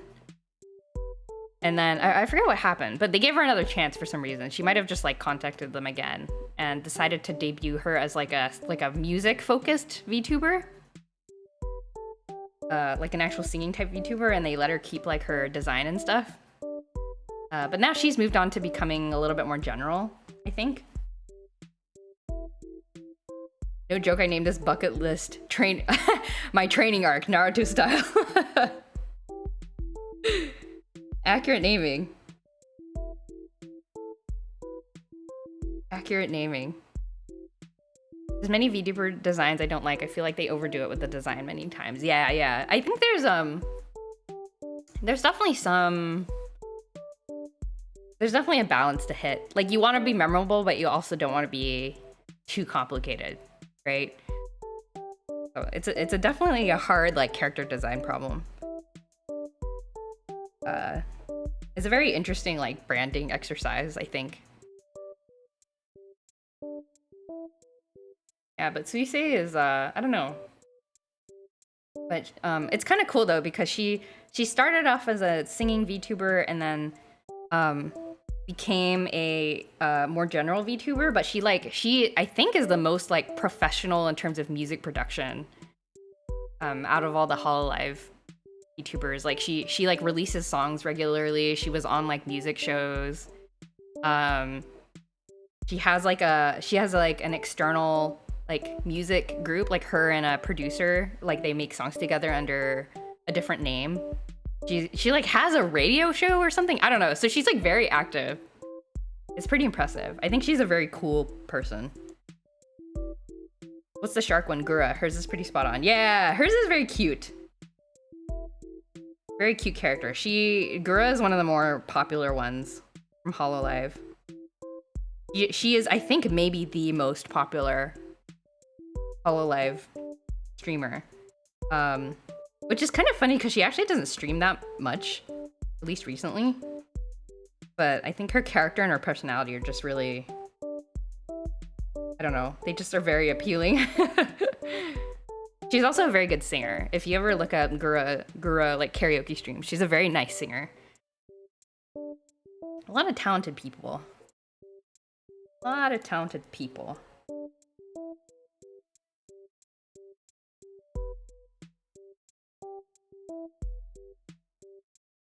Okay. I think I've blocked out most of the color, but let's put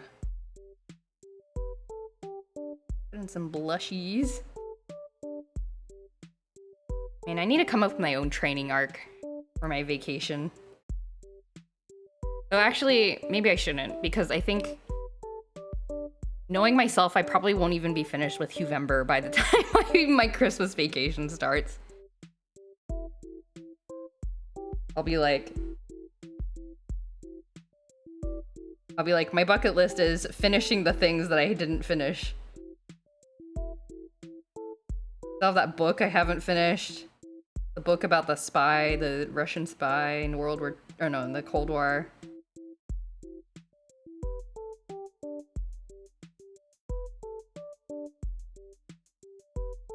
My adult goal is merely to appreciate and chat with talented people. There's another reason I need to visit Japan. I want to shake the hand or buy a beer for some specific composers if you can find them. Oh, that's so cool. Yeah, I've never, it's really hard to find these people outside of events. I think the one time I've succeeded at doing what you're describing, Juicebox, is at Anime Expo a few years ago. I was there like selling stuff as an artist, and I got to meet Wada Sensei, who is the creator of Harvest Moon, the original creator of Harvest Moon. And I gave him some fan art that I had made and like took a picture with him, and he was really cool. And I was like, thank you so much. He was there promoting a different game, which was not very good, unfortunately, but it was really cool meeting him. Yeah, that was probably the most exciting. Probably the only time I think I've met like somebody who I really, really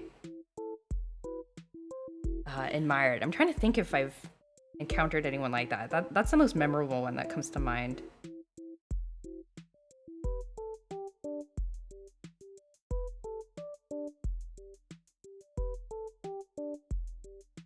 But yeah, it's always nice to meet somebody and get a chance to appreciate them. Though I always get nervous that I'm like bothering them, you know?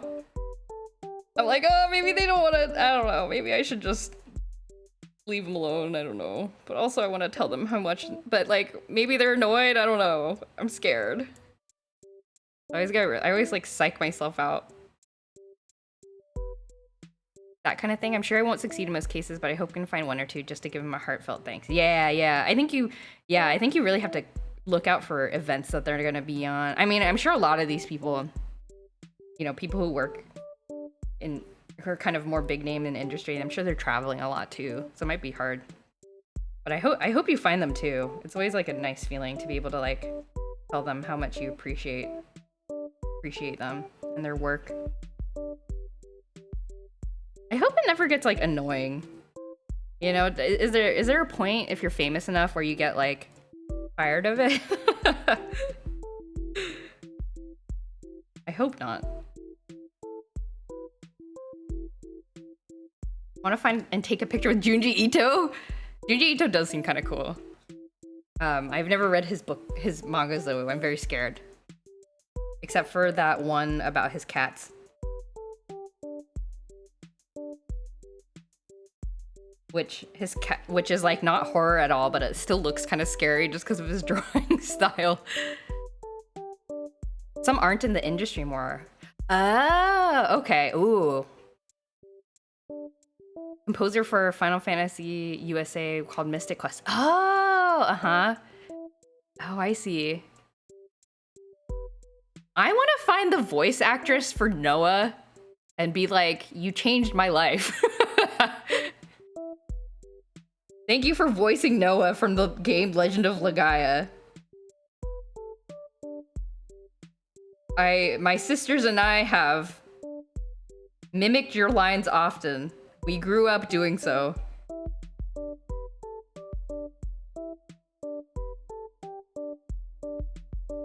Noah's voice actress is super retired. I know, right? Like, there's basically 0% chance I would ever find her. But if I do, I would be like, thank you. Thank you for everything.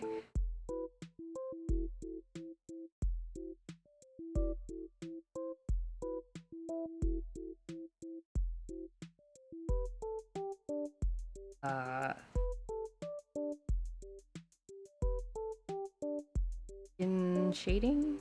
Bright? Bit bright.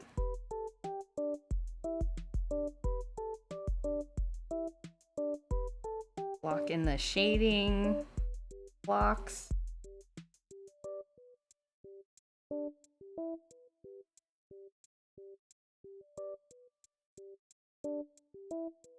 The quest person. Yeah, I bet there's some people who don't get a whole lot of recognition. Maybe, I don't know. Maybe they like it that way, or maybe they would be like pleasantly surprised to be approached by a fan. I always worry about that. I'm like too socially anxious to do this. I'm sure it's probably fine.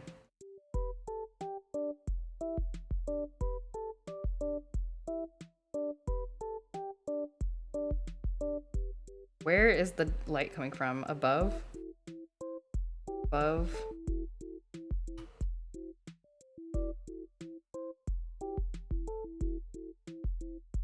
Makes sense when people disappear from Hollywood industry, etc. Yeah. Yeah, I suppose if they didn't want to be found, they would just do that, huh?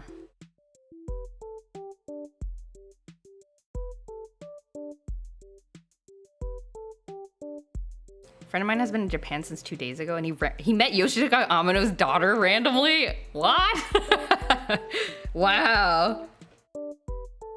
See, like, what do you do in a situation like that? Do you play it cool, or are you like, can you get me your dad's signature? Like, the temptation is strong, right?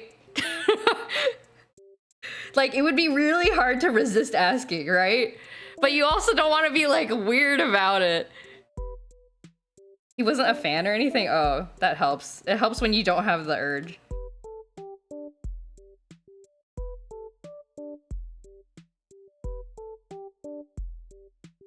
It just happened? Wow. Wait, but then how did the topic come up? Were they just like chit-chatting as like, oh, I'm a tourist and I'm like here, and then like the daughter was just like, oh, like what do you what do you do? And I was like, oh, like what do you do? And it's like, oh, I'm Yoshitaka Amano's daughter. Like, that's not an answer to the question, but that's cool. Funny that was on the first day of Japan too. Wow. Wow, some people have all the luck. That's awesome.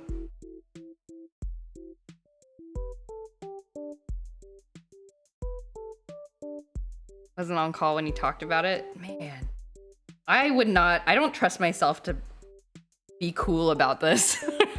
I would be very like, I don't know. I don't think I would be cool about it. I think I would say something very wrong. Did I tell you about the time I had like an awkward interaction with Yoshi P, the producer and director of Final Fantasy XIV and Final Fantasy XVI? I went to a fan fest some years ago, and it was one of the like, it was the first one I went to, I think. Tell it again? Okay. It was in the Las Vegas one, and it was one of the first fan fests. Not one of the first. It was like the second fan fest in North America. I can't remember. It was an early one. Anyway, point is, the fan fest was not very well organized. So basically what was happening was that like the dev team was like walking around and they were getting mobbed constantly by fans to get like autographs and stuff. And so what would happen is like people would find, Koji walking around, and then somebody would ask him for an autograph. So he'd be like, oh, okay, like stop and like get an autograph. And then people would see this happening and just like start lining up, and then he's like trapped forever.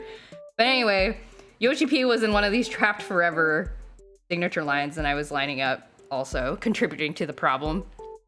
And I asked him to sign. I had a drawing that I brought that I wanted him to sign so we could like keep it at home.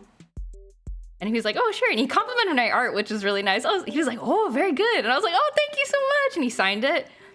And then I put my hand up for a high five. And he was like, he like didn't notice at first. And then he was like, huh? And then I was like, and then he like gave me a very slow high five. And then I ran away because I was like, why did I just do that? Why did I do that? I could have just left like a normal person.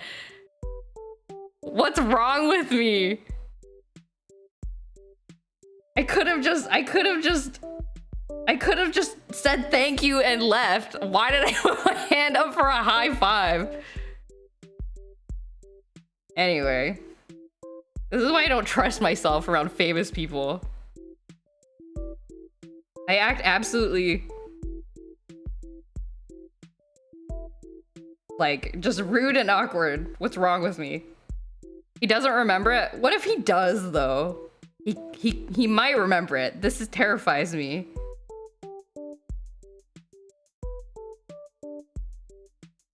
The thought of it terrifies me. He did compliment my art though, so that kind of balances it out.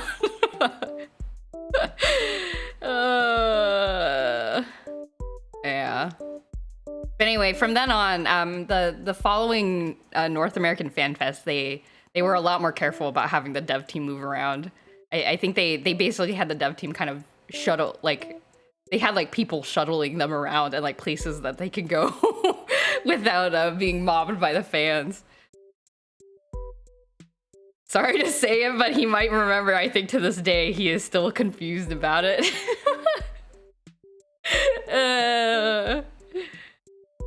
He probably has met 20 fans that did way worse. Oh man. I hope not. I hope nobody did anything weird to the dev team. Yeah, but they definitely changed the protocol afterwards. I think the following time they had it, they definitely weren't just like walking around on the floor. Maybe they hadn't realized like how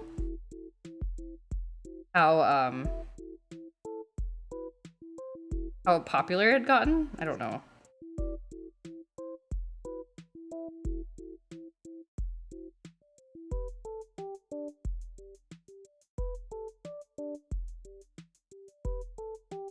He deserves. Oh, thank you. I appreciate it. It was also, this was many years ago, so the edge of it has kind of worn off. The edge of it is kind of worn off. I hope I get far enough in the content that I can go to FanFest and appreciate it. You finished the MSQ last month. You started in July? Welcome. I mean, you've been playing for a while, but welcome. Welcome to Final Fantasy XIV. I hope you enjoyed the MSQ. What was your favorite expansion? I guess this is an interesting question to ask somebody because you played it like all at once rather than waiting from expansion to expansion. You have 190 warrior, but now it's all about parties and other stuff. Oh, fellow tank. I'm a tank. I main paladin. Fellow tank. Fellow tank. Hey, hold on. I'm gonna be right back. I'm gonna get some water. Hold on.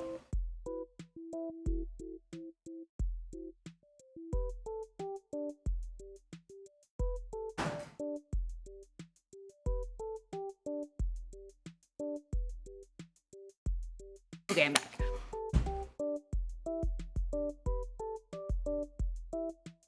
Yeah, you gotta do all that extra content now that you're done with the MSQ. There's so much. There's so much to do. My mouth dried from the Yoshi P interaction. Your favorite was Stormblood? Oh, interesting. That's cool. Yeah, it's I say interesting because I feel like a lot of fans don't like Stormblood as much. I thought it was fine. So, but that's cool. Very cool. Stormblood was very interesting for sure. I think it has some of the best maps. I like the new areas that Stormblood unlocked.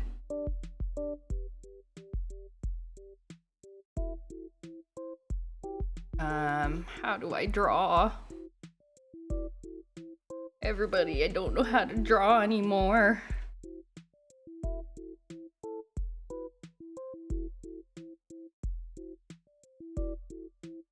Ooh, Star Fox music. Yes. Love Star Fox music.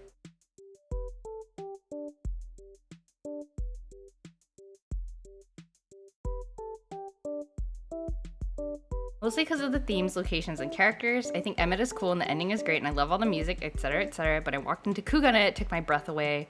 I miss Yugurti. I love the stories of revolution and fighting for freedom. Absolutely.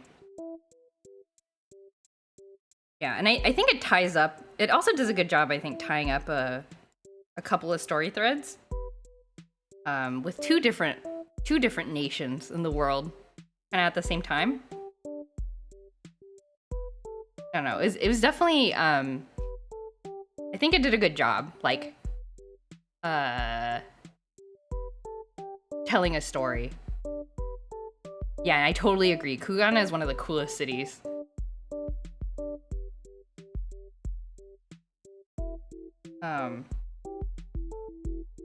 There's like a jumping challenge, I think, in Kugana that I have not tried or succeeded at, but I think you get some sort of achievement if you like climb, if you like jump all the way to the top of the Kugana like tower thing. That seems like a fun thing to stream someday.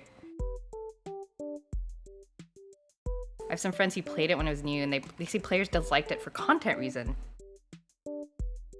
Not much to do when finished or class nerfs. Ah, I see.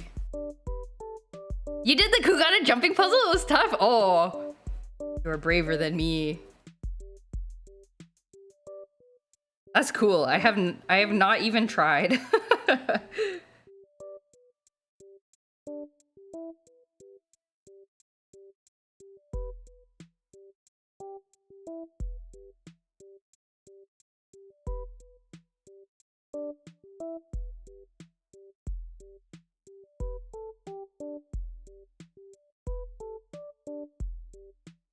Secret is using F1 to target yourself. If any of your circles on the floor, you're on the floor.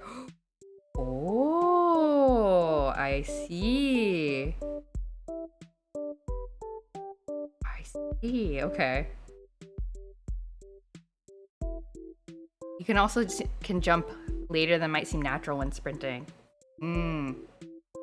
Like taking advantage of the like, I don't know, the frame system or whatever that Final Fantasy uses. I can't remember. Oh, that reminds me. I need to grind the Fall Guys event.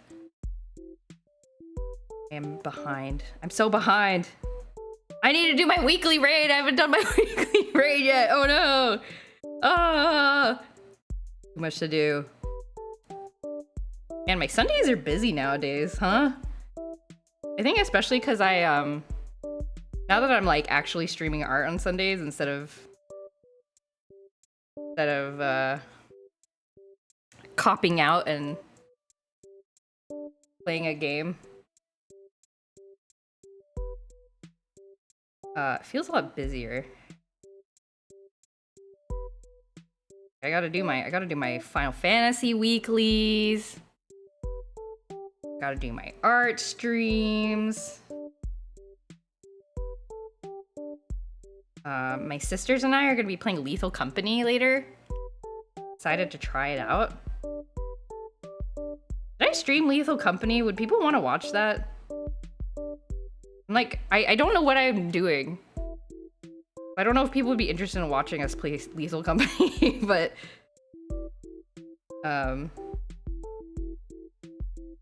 we're gonna try it and be scared and panic.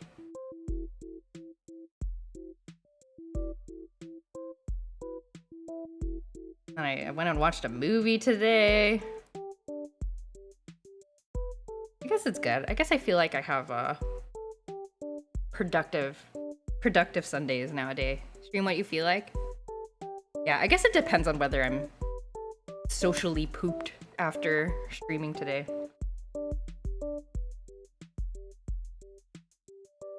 So many games. I know. No.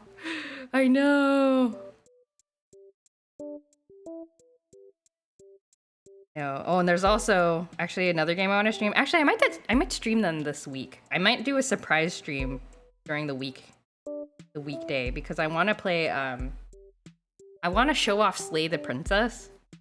So I might do a short stream, like Tuesday or Wednesday or something, because I've actually played it, so I know what the twist is. It's an interesting game, but I want to like show it off to chat. I want to show you guys this game that I think is really cool.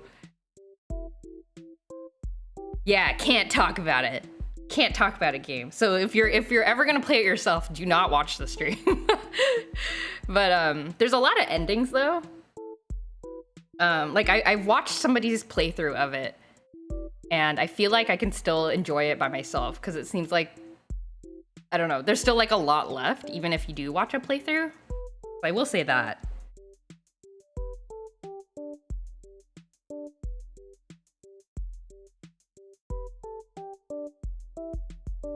I wish every game was a can't talk about it game.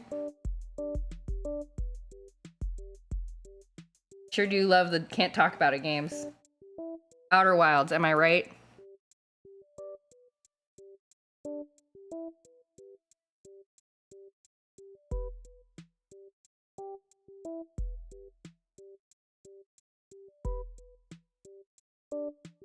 Just be quiet. But the terrifying thing is like when you play the can't talk about it games and then people come into chat, or like when you're watching a streamer play and then like people are spoiling it in chat, and then I get really like, really grinds my gears. I'm like, stop talking, everybody, stop. Let them enjoy. Let them discover. Stop telling them what to do.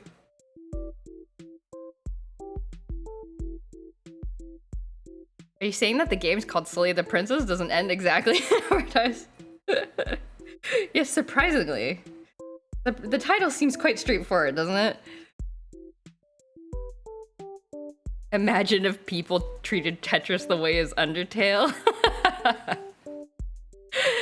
You gotta make a line at the fifth row up, because otherwise you won't see this cutscene.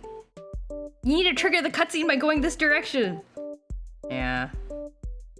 I mean, it comes from a good place, like a love of the game, and you want somebody that you like to enjoy it the way that you did. But it's easy, I think, to be a little short-sighted about it, you know? It's like, you played it on your own. So let the other person play it on their own, and they will discover everything in time. They will discover everything in time. Here is a princess. Slay her. That is exactly how the game begins. It's pretty interesting.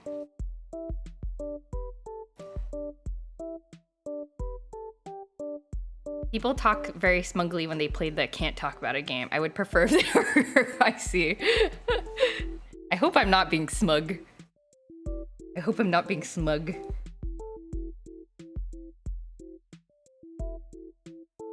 Well, I mean, technically I haven't played the can't talk about a game. I've watched somebody else play the can't talk about it game. So maybe I'm not even in that category. This shadow is too dark. It's too dark. A bit too dark. Change some of these. This is a little better.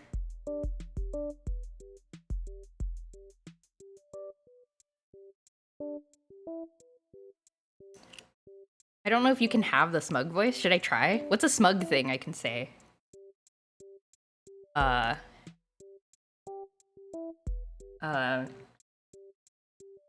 do you be smug? How does one be smug? Like, is it kind of like the this is my favorite band, but you wouldn't have heard of it kind of thing? Is that kind of what we're talking about? Oh, you guys should please slay the princess. I can't tell you anything about it though. I'm sure I can. I'm sure I can be smug. I think I have the capacity to be smug. Be smug about knowing something and not telling someone. Oh, you want to know about what happens to Aerith in Final Fantasy VII? Oh, you sweet summer child. Don't even know about Aerith.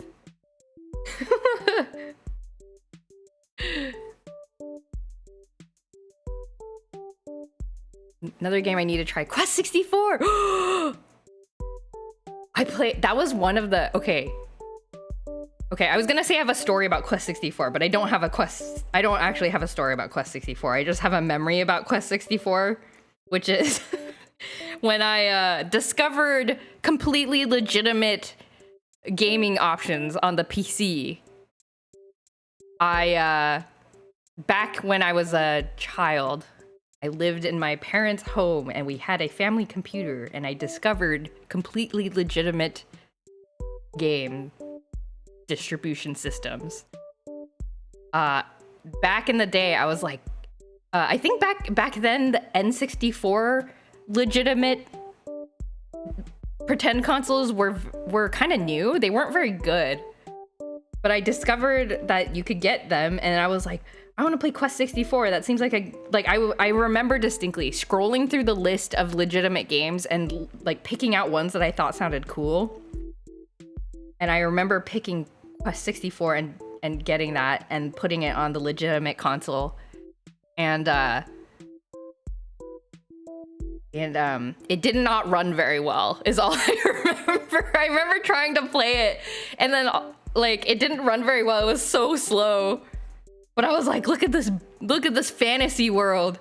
I want to be in the fantasy world, but I never got to experience the fantasy world because it ran very slow. Wow, I had totally forgotten about it. Now I want to play Quest 64. No, the list of games grows longer. What do I do? I'm drawing so slowly. I feel like I'm just zooming around while idly talking. What am I doing? What am I doing? I'm trying to draw. What is a ribbon thing? I do not understand the ribbon thing. Ah, okay. White. Here. The gamer curse. Is it like notorious for some reason?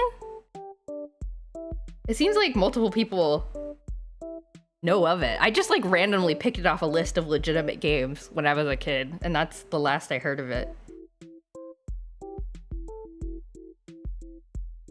Is it known for being very bad? And I'm similarly curious if it's like, is it too bad to be enjoyed, or is it like enjoyably bad? There was another N64 game that I think the Game Grumps played. I can't remember what it was called, but it was like enjoyably bad.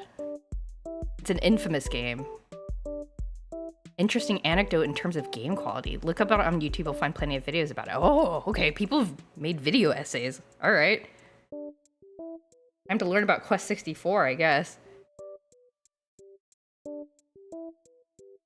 Oops, wrong color.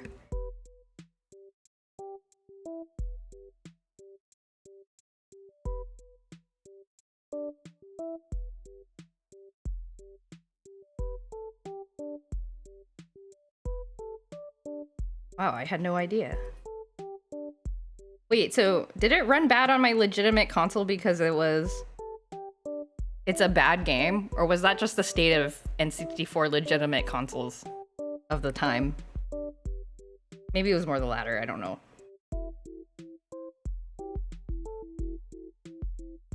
Generally agreed upon to be one of the worst N64 games, really? But at the same time, it's way better than, say, kid show knockoffs like Power Rangers Rescue. Huh. Like, because it was an original IP. But it is a bad game. Man, I wish I could have been disappointed as a child. What a missed opportunity. What an absolutely missed opportunity.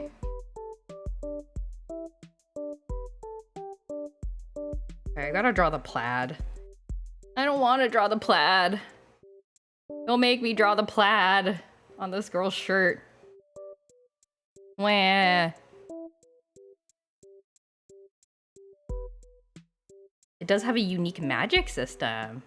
Ah.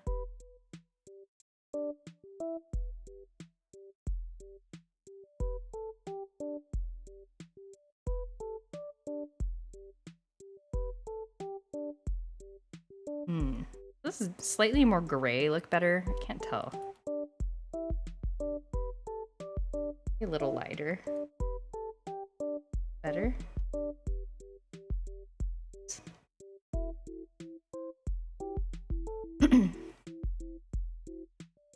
It's interesting to see how people feel about it before and after playing it. Okay. Is it a long game? How long to beat? Quest. It's 11 hours? Okay, I was like, maybe I can stream it. Maybe it's a short game. Huh. Okay. Hmm. We both Google it at the same time. I was like, dude, is it something I'm gonna put my time into? I don't know. I don't know. Maybe I'll watch one of the various video essays out there and see how I feel about it, perhaps. Maybe that's the way to go.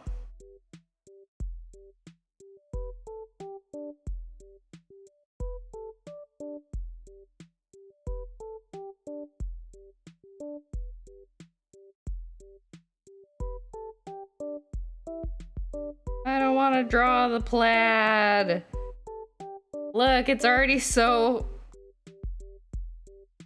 I don't want to draw the plaid. I have to draw these stripes.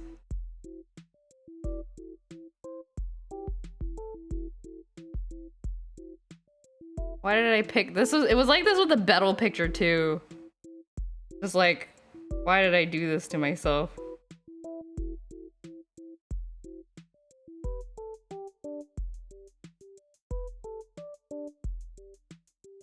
Crazy seeing you develop a streamer mindset with time. You hear about a game's length and think, can I stream? Oh, is that a streamer mindset? Have I been absorbed into streaming time? I don't know, I really enjoy streaming. I know I started out just kind of like doing whatever. I did not intend to be like a streamer, capital S streamer. I don't know, everyone's been really nice. Kind of hard to not enjoy it. I'm a healthy streamer. Yeah, some people stream a lot. It's kind of crazy. I do not know how they function, but more power to them. I'm very impressed.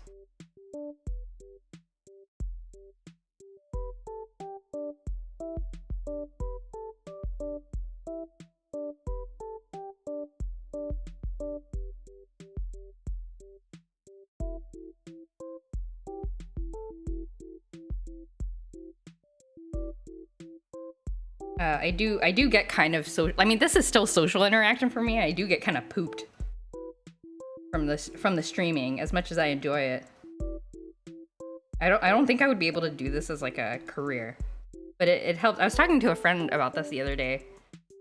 Like, it helps that I really enjoy talking about games. I just think they're very cool pieces of like craft. And I like talking about art.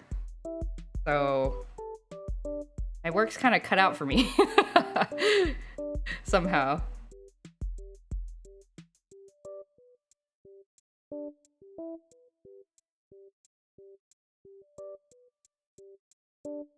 The other Twitch channel I follow, they live off of it, so they do something called a death stream. What's a death stream? Kind of ironic you're doing a death stream to live. That sounds real intense. Very hardcore. When I finish streaming, I watch other streams. Battery empty, recharging by lurking. Ah. That's fun. Stream games to completion. They've done 8 to 20 hour streams. Oh, like an endurance stream. Oh.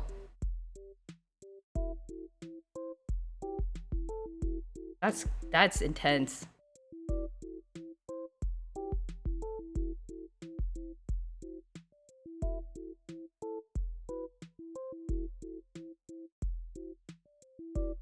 It's very unhealthy and they acknowledge it, but I sure get worried about it sometimes in the long term. Oh man. Yeah. Well, it's, you know, it's their choice. And, you know, especially if it's their career, I think they gotta do what they gotta do. And if that's what they choose to do to live, them, you know, I'm sure that it as long as they're aware of the consequences, you know, they make an informed decision.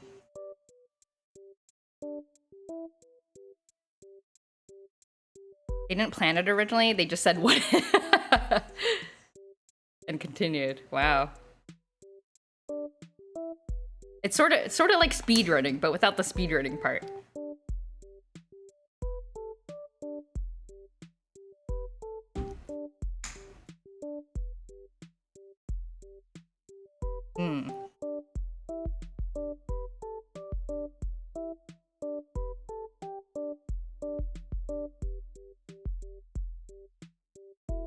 Uh...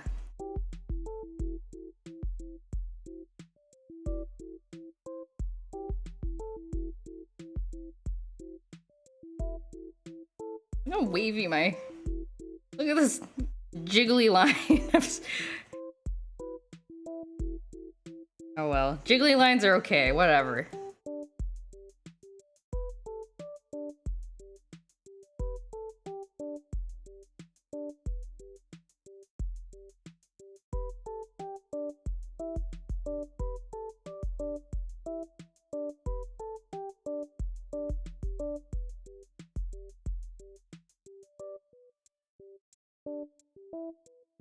What else we got here? This way.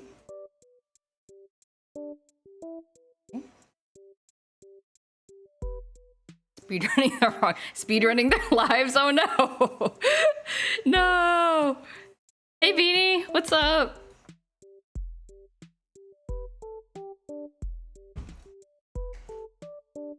How's your Sunday?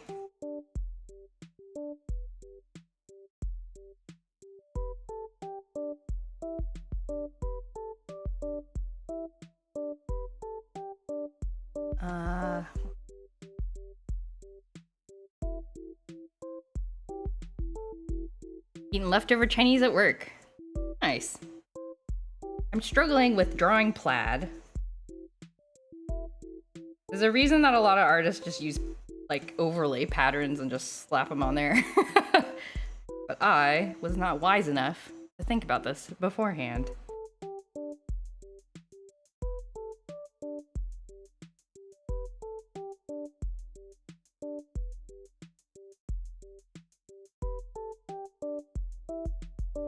I do this correctly? Can't tell. It looks weird. Why does it look weird? This? On the other hand, it's nice when you can start a game and finish it by design. We need more 4 to 6 hour games. Yes! Truth. I agree. Short games are just a new hype game comes out and then it's like, oh, it's 4 hours long. Thank God. Thank you. Thank you, devs. It's Vel's birthday. Oh, woke up early before work to get her cake and hang out for a while. Aw. So nice. Well, happy birthday to Val.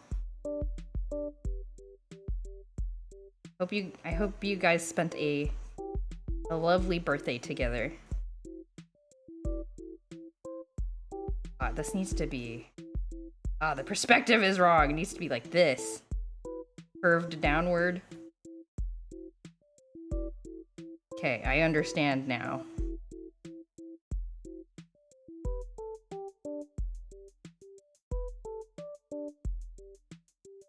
I feel like we need less games, so many of them already and more to come.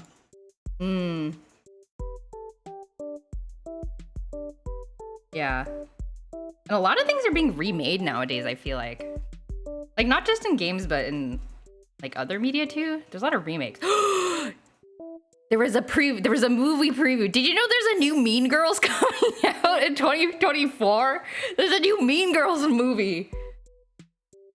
We're going to remake the legendary Mean Girls movie. It was a preview. I saw it at the movie theater this morning. It was one of the previews for The Boy and the Heron. They're remaking it.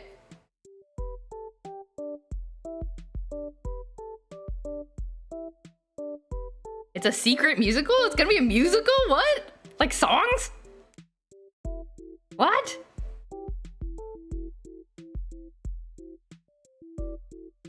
Oh, gonna go watch House. Ooh, I never watched House. It was, a lot of my college friends watched it because I think it was airing at the time when I was in college, but I never watched it. Wonder why I never joined in. I was scared of the medical stuff. Mean Girls and The Boy and the Heron double bill would go hard. I was not expecting it. Like the other previews for The Boy and the Heron were like, here's like a very thoughtful Japanese film that like won some, you know, film festival awards. And like, you know, it was about the story of like you know, adolescence and whatever. And then it was like, my name is Regina George. And you're like, huh? What? Huh? What? And then it's like, Mean Girls 2024. What?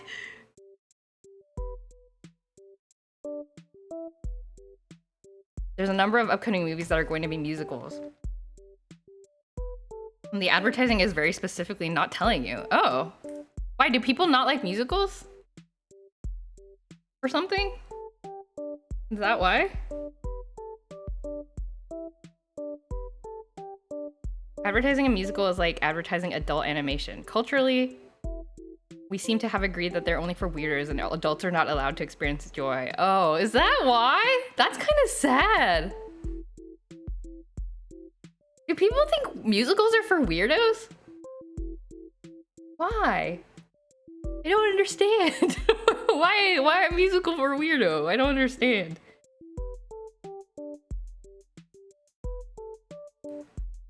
Oh no. That's depressing.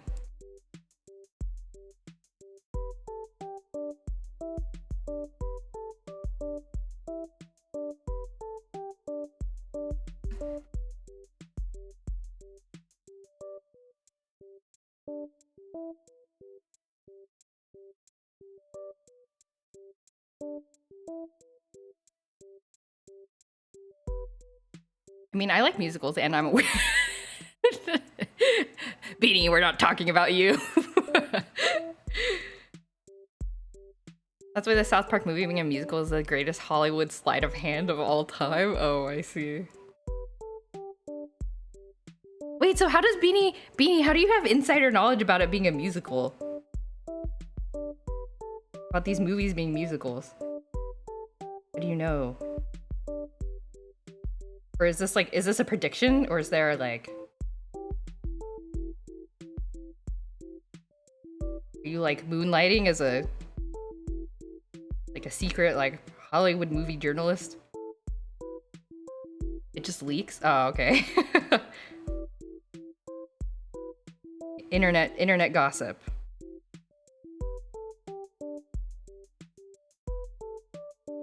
I understand now. Musicals are mostly known to be enjoyed by women and the gays, two demographics that are often not looked upon favorably. Oh, yeah, if you put it like that. Put it like that. I don't know, that's kind of a bummer though, if people don't feel like they can advertise musicals. Because then that means like a lot of people who might enjoy it actually wouldn't end up watching it. Oops.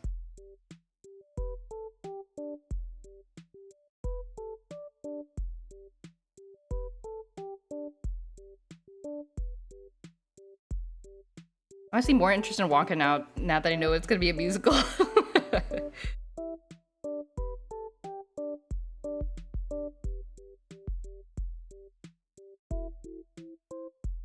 Interesting. I'm actually not that big of a movie person, so I don't know anything about like what's coming out, what people are excited about. Like I never watched Barbie. I didn't watch Barbie or Oppenheimer. I feel like that ship has sailed. Though I hear Barbie is actually really good, so I don't know. I might watch it someday.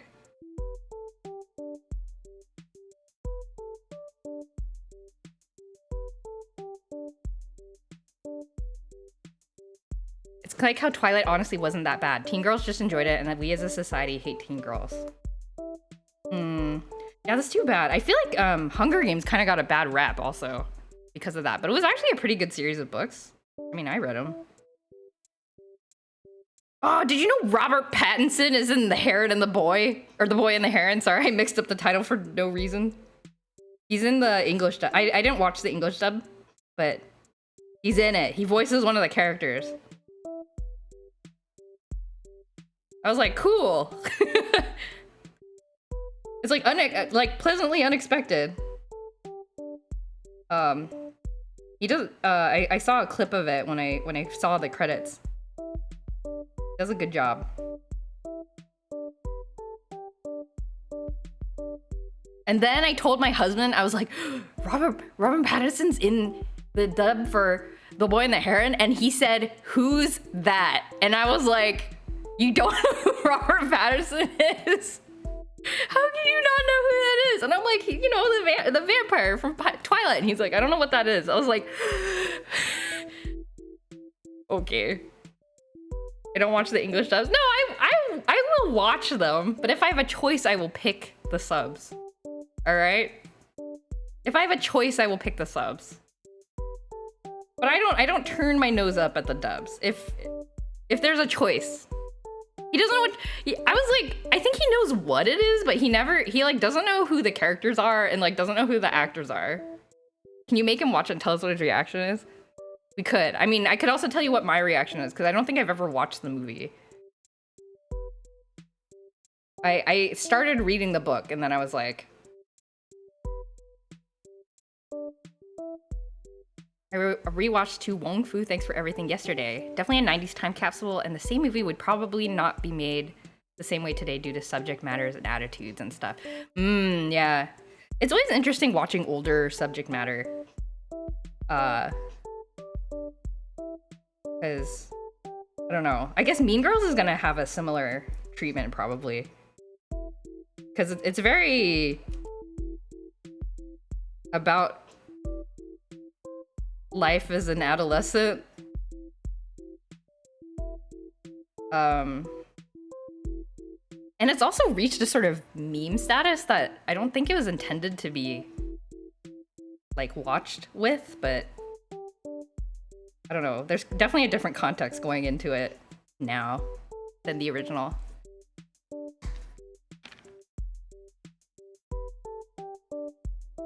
Oh, Betty, you engaged with Twilight through Wikipedia?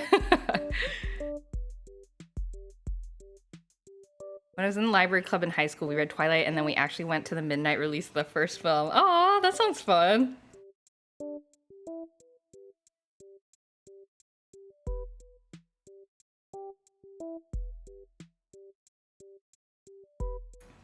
That sounds really fun, going all together as a group.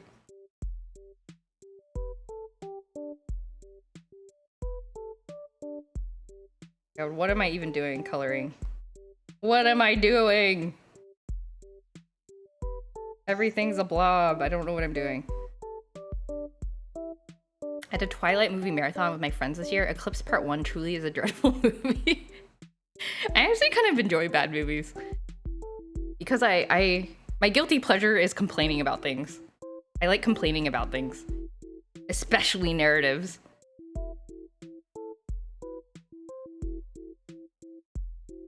But, I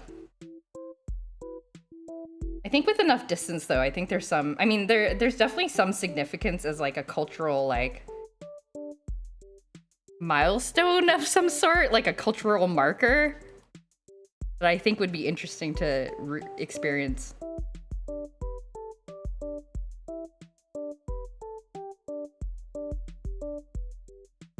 They're all bad. 1 and 3 are especially good to complain about. Okay. Noted.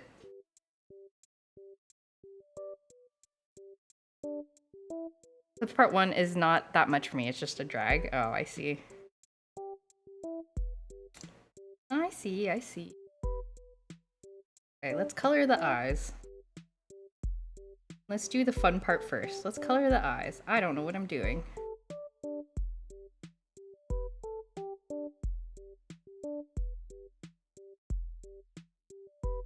Need to see if I can lasso some friends into an Aladdin trilogy or Lord of the Rings extended trilogy marathon. Oh my gosh, Aladdin.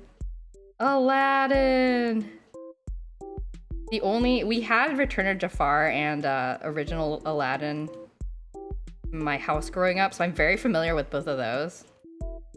But I'm not familiar with the King of Thieves, because we did not own that one.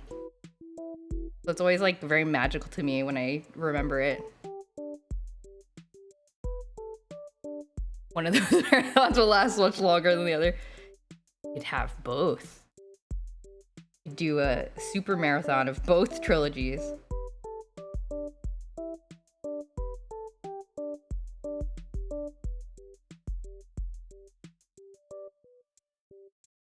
Both are very much worth watching. King of Thieves is a very good film. Jerry Orbach played the villain and did a great job, and Robin Williams returned as Genie. Yeah.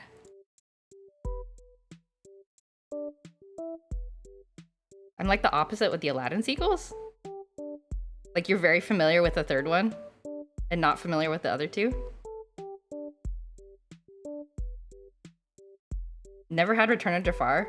Return of Jafar isn't the best one, I would say. I think the first and third one are much better than Return of Jafar. So, if that's any consolation.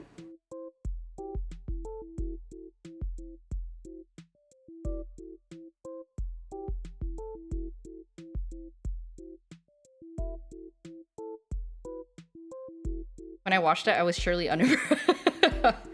I'm just imagining like a child sitting on a couch with their arms crossed.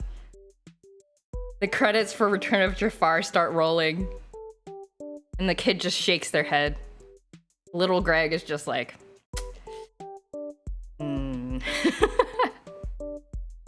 Watch Return of Jafar if you have a big Iago... If you are a big Iago fan, he has some nice... Oh yeah, he's very active in that one. That's true, if you're an Iago fan. Iconic voice. Iago's voice is iconic.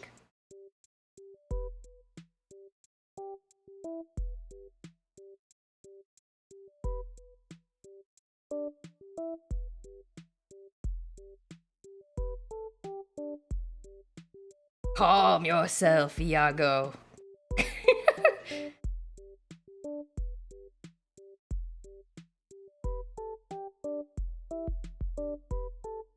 Yeah, I can hear the words perfectly in my mind. I can hear some of the lines perfectly in my mind. I wouldn't say I was disappointed, but I heard bad things about it already, but I was sure it was gonna be better. Oh, really? Oh, no. Well, at least you were kind of like mentally prepared.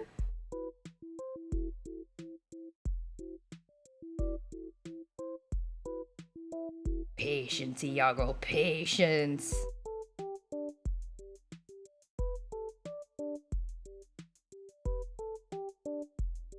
I feel like I draw eyes different every time I draw one of these. It means I'm experimenting. Look at those beautiful eyes. This like highlighted part in the center is much.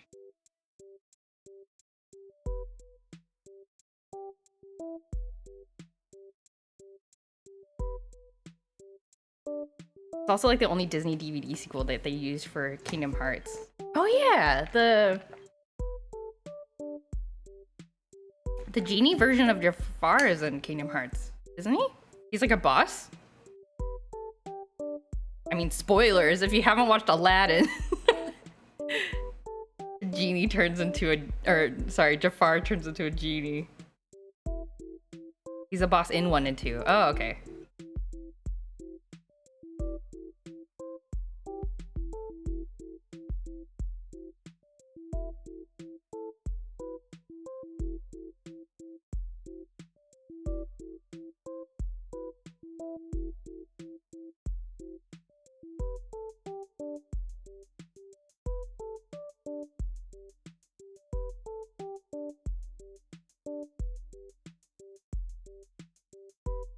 Because he turns into a genie at the end of Aladdin 1, so he's the ending. Oh, okay, yeah, that makes sense.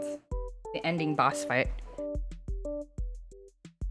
It's funny to think of Genie as having the same voice as Homer Simpson. What? Wait, I didn't even know that Genie was... I didn't even realize that Genie was not voiced by Robin Williams in Return of Jafar. What a betrayal of my childhood. I knew he was voiced differently in Kingdom Hearts. I think most of the characters are. Marge, I need to gain my freedom. Oh no. Look at these eyes. Pretty dazzling eyes. I like it.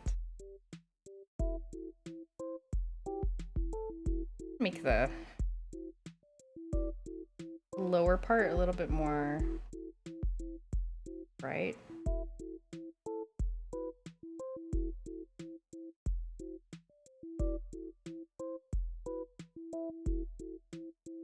Oop, I'm coloring on the wrong layer. Story of my life.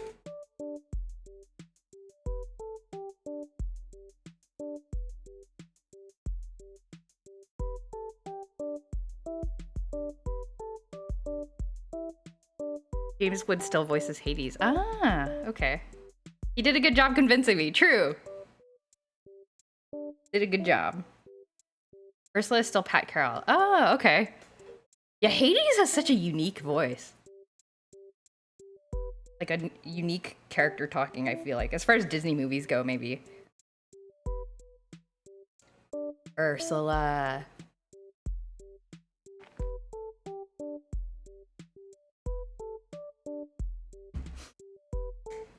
The girl who voiced Alice in Wonderland came back 50 years later to voice Kid Alice in Kingdom Hearts 2. Kingdom Hearts 1?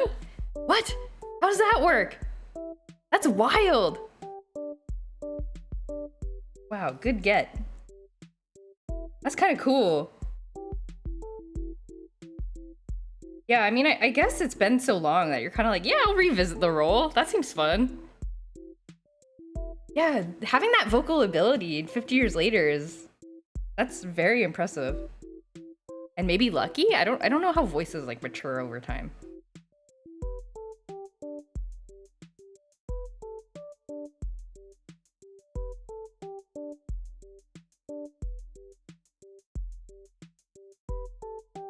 Disney has some sort of weird lifetime appointment for character voices.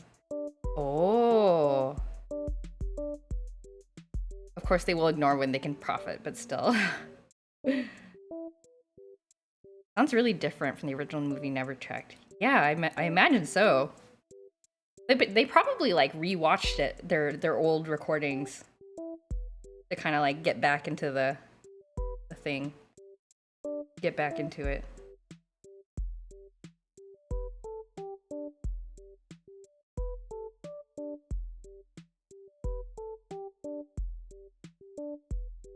Oh no, I have to draw plaid on the hat too. Oh no! I forgot about the hat. Oh no. I gotta draw plaid on the hat. How dare this character design do this to me.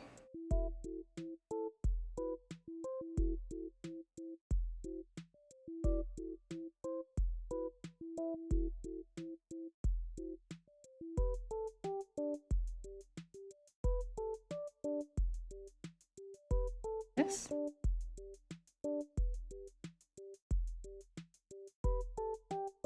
Yeah, it kind of makes me wonder about, you know how like the Japanese voice actor for Pokemon, for Ash in Pokemon, has been the same lady for like years and years.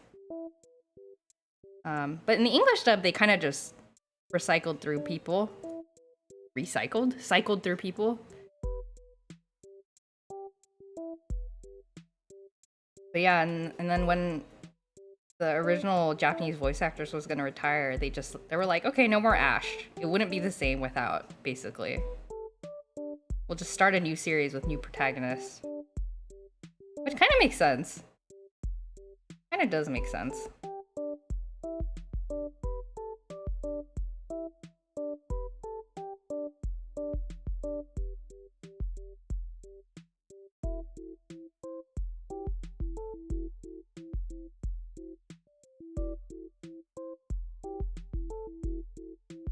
There's a lot of factors. Recycle, reduce, reuse.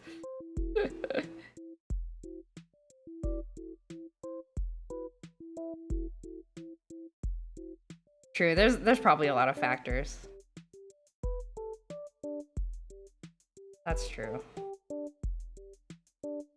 Yeah, but I think it's kind of cool that they decided, like, it wouldn't be the same without her. So we'll retire the character. Oh, she didn't retire? She just... Oh. I don't know why I thought that. Did they just want to move on from Ash as a character? Which I guess would also be a legitimate explanation. Like, you kind of want to... Yeah, they just chose to end Ash's story. Oh. Yeah, I guess that makes sense from, like, a franchise longevity perspective. You gotta keep it fresh. And, like, Ash works for a long time because the nostalgia is still strong for, you know, us millennials, but the point we're gonna age out of it still. I don't know where you heard that she retired. Okay, maybe I made it up. I don't know. I thought she was retiring. I'm glad she's not. That's kind of... I'm glad she's not. Very talented lady. They also said Ash will be back at some point? What? So I'm just sad for no reason? Gosh dang. I was all sad for no reason. I've been lied to. Or I lied to myself. I don't know what happened.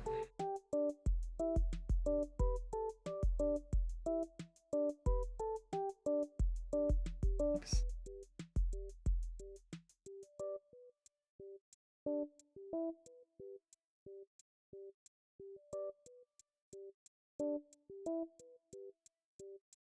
Ash's English voice actor from the early years was the voice of Leo in Tekken 6. Oh, really? What was her name? Veronica something. Yeah, I know. She's still around doing voice acting stuff. They did not clarify he would return as MC, but we haven't seen the last of him. Oh, he's gonna be like Yugi in the Yu-Gi-Oh series. Just like come back as like a shadowy figure. And be like, Jaden, good job winning the tournament. Is that you, Yugi, King of Games? No. Goodbye. It's like, oh, okay.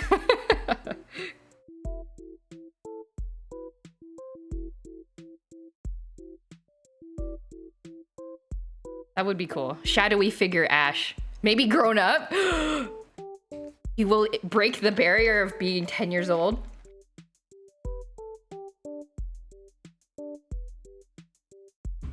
Perhaps. Maybe.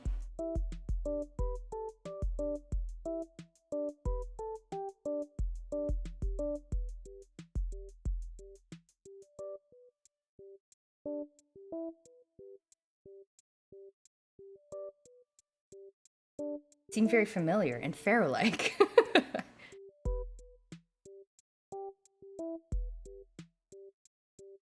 Oh my god, I love Yu-Gi-Oh so much. It's so bonkers.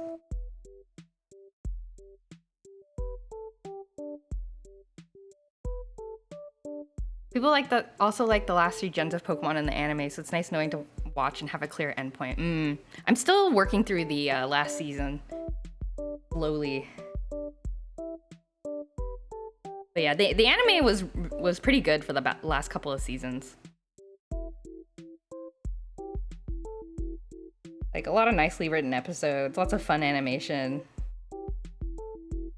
It still bothers me that Ash is basically a goody two-shoes, though. Now.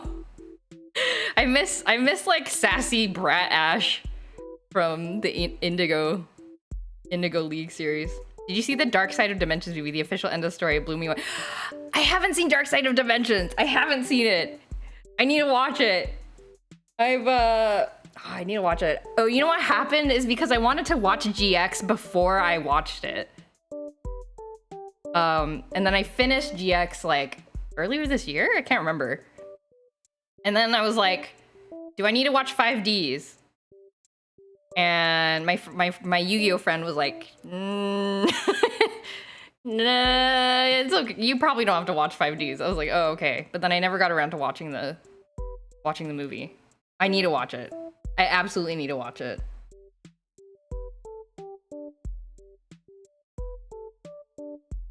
I need to watch it. It's all about season 1 characters mercifully. Oh, okay. Wait, then what movie am I thinking of?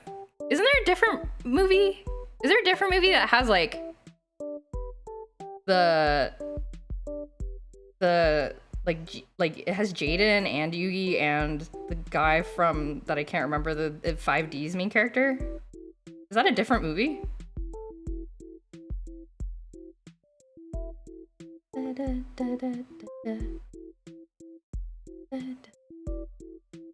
Ah, it's a different movie. Oh, okay. Then I have no excuse. Never mind. No excuse. Bonds Beyond Time.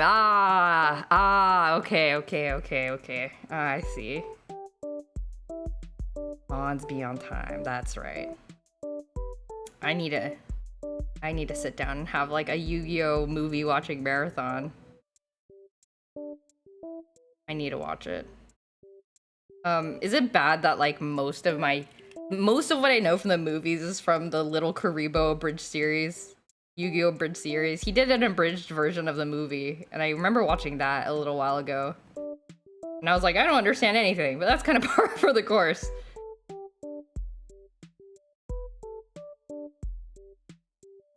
Will not skip Pyramid of Light.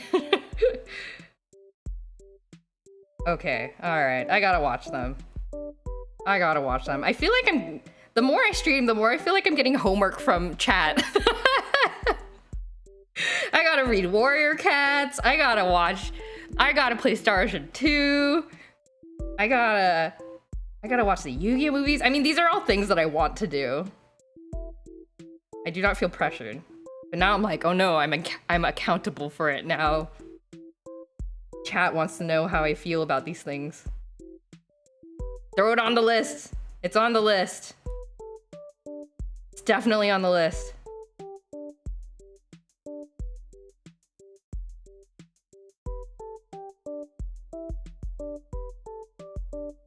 Stop saying I need to watch it, and maybe I will at some point, peasant. Maybe I will at some point, peasant. Don't tell me what to do. I am your monarch. No. It's because I enjoy the same things you all do, for the most part, it seems. So I'm getting all sorts of great recommendations that I really actually do want to follow up on. Now I have to be disciplined about it and like actually do it. Oh my gosh, what time is it? Ooh, okay. I've been streaming for 3 hours. I should I'm not done with my drawing. If I was a stronger person, I would just post this. But I am not. I want to finish this. So what do I do? What do I do? Ah! No, but I gotta go eat dinner. I am hungry. Alright. Well, maybe this is as far as we'll go. I'm gonna try to finish this tonight. Art is never finished, only abandoned. It's true. I've heard that quote also. I'm not an artist, so it'll extend to me. Oh, thank you. I appreciate that. Now, there's a lot of, I gotta clean out these like little scribbly bits, and there's some shading that I still want to do. Like the plaid part doesn't really have shading yet. It's just got the pattern. I think we're almost there. I just need to clean it up. You can make it worse by adding more, true. Overworking. All right. Oh my God, I should save. I haven't saved this whole stream session. Extremely dangerous behavior. Okay. It's saved. It is safe on my hard drive now. Okay, we'll end it here, perhaps. Yeah, we'll end it here. Thank you everybody for coming. Hope you had a good weekend. I hope you had a good time in the stream. Fun chatting as always. I have a lot of things to play, like Quest 64 and watch Yu-Gi-Oh movies, and got some book recommendations. Got some Ghibli movies I gotta watch. Oh my goodness, great stream. Oh, thank you. Thank you. I'm always glad when people enjoy hanging out. Hope it's a good time. Let's see if anybody is... Who is streaming right now? Thanks for letting me nerd out. Oh, nerding out is welcome. Always welcome. I love hearing about things that people are passionate about. It's good times. Let's see here. It looks like Ultramelon is streaming Pokemon Emerald. Yeah, let's raid over there. Hold on. See what they're up to. How do I raid? I usually do it with the button, but I'm typing it manually this time because I don't know how Twitch works. Okay, we'll raid over there. Thank you again. Next stream, I might be streaming Slay the Princess sometime this week, but otherwise we'll be back with Legend of Legai on Friday around 8:30 p.m. Pacific. So if you're into either of those things, just keep an eye out for the notification and all that. All right, let's head over to the raid.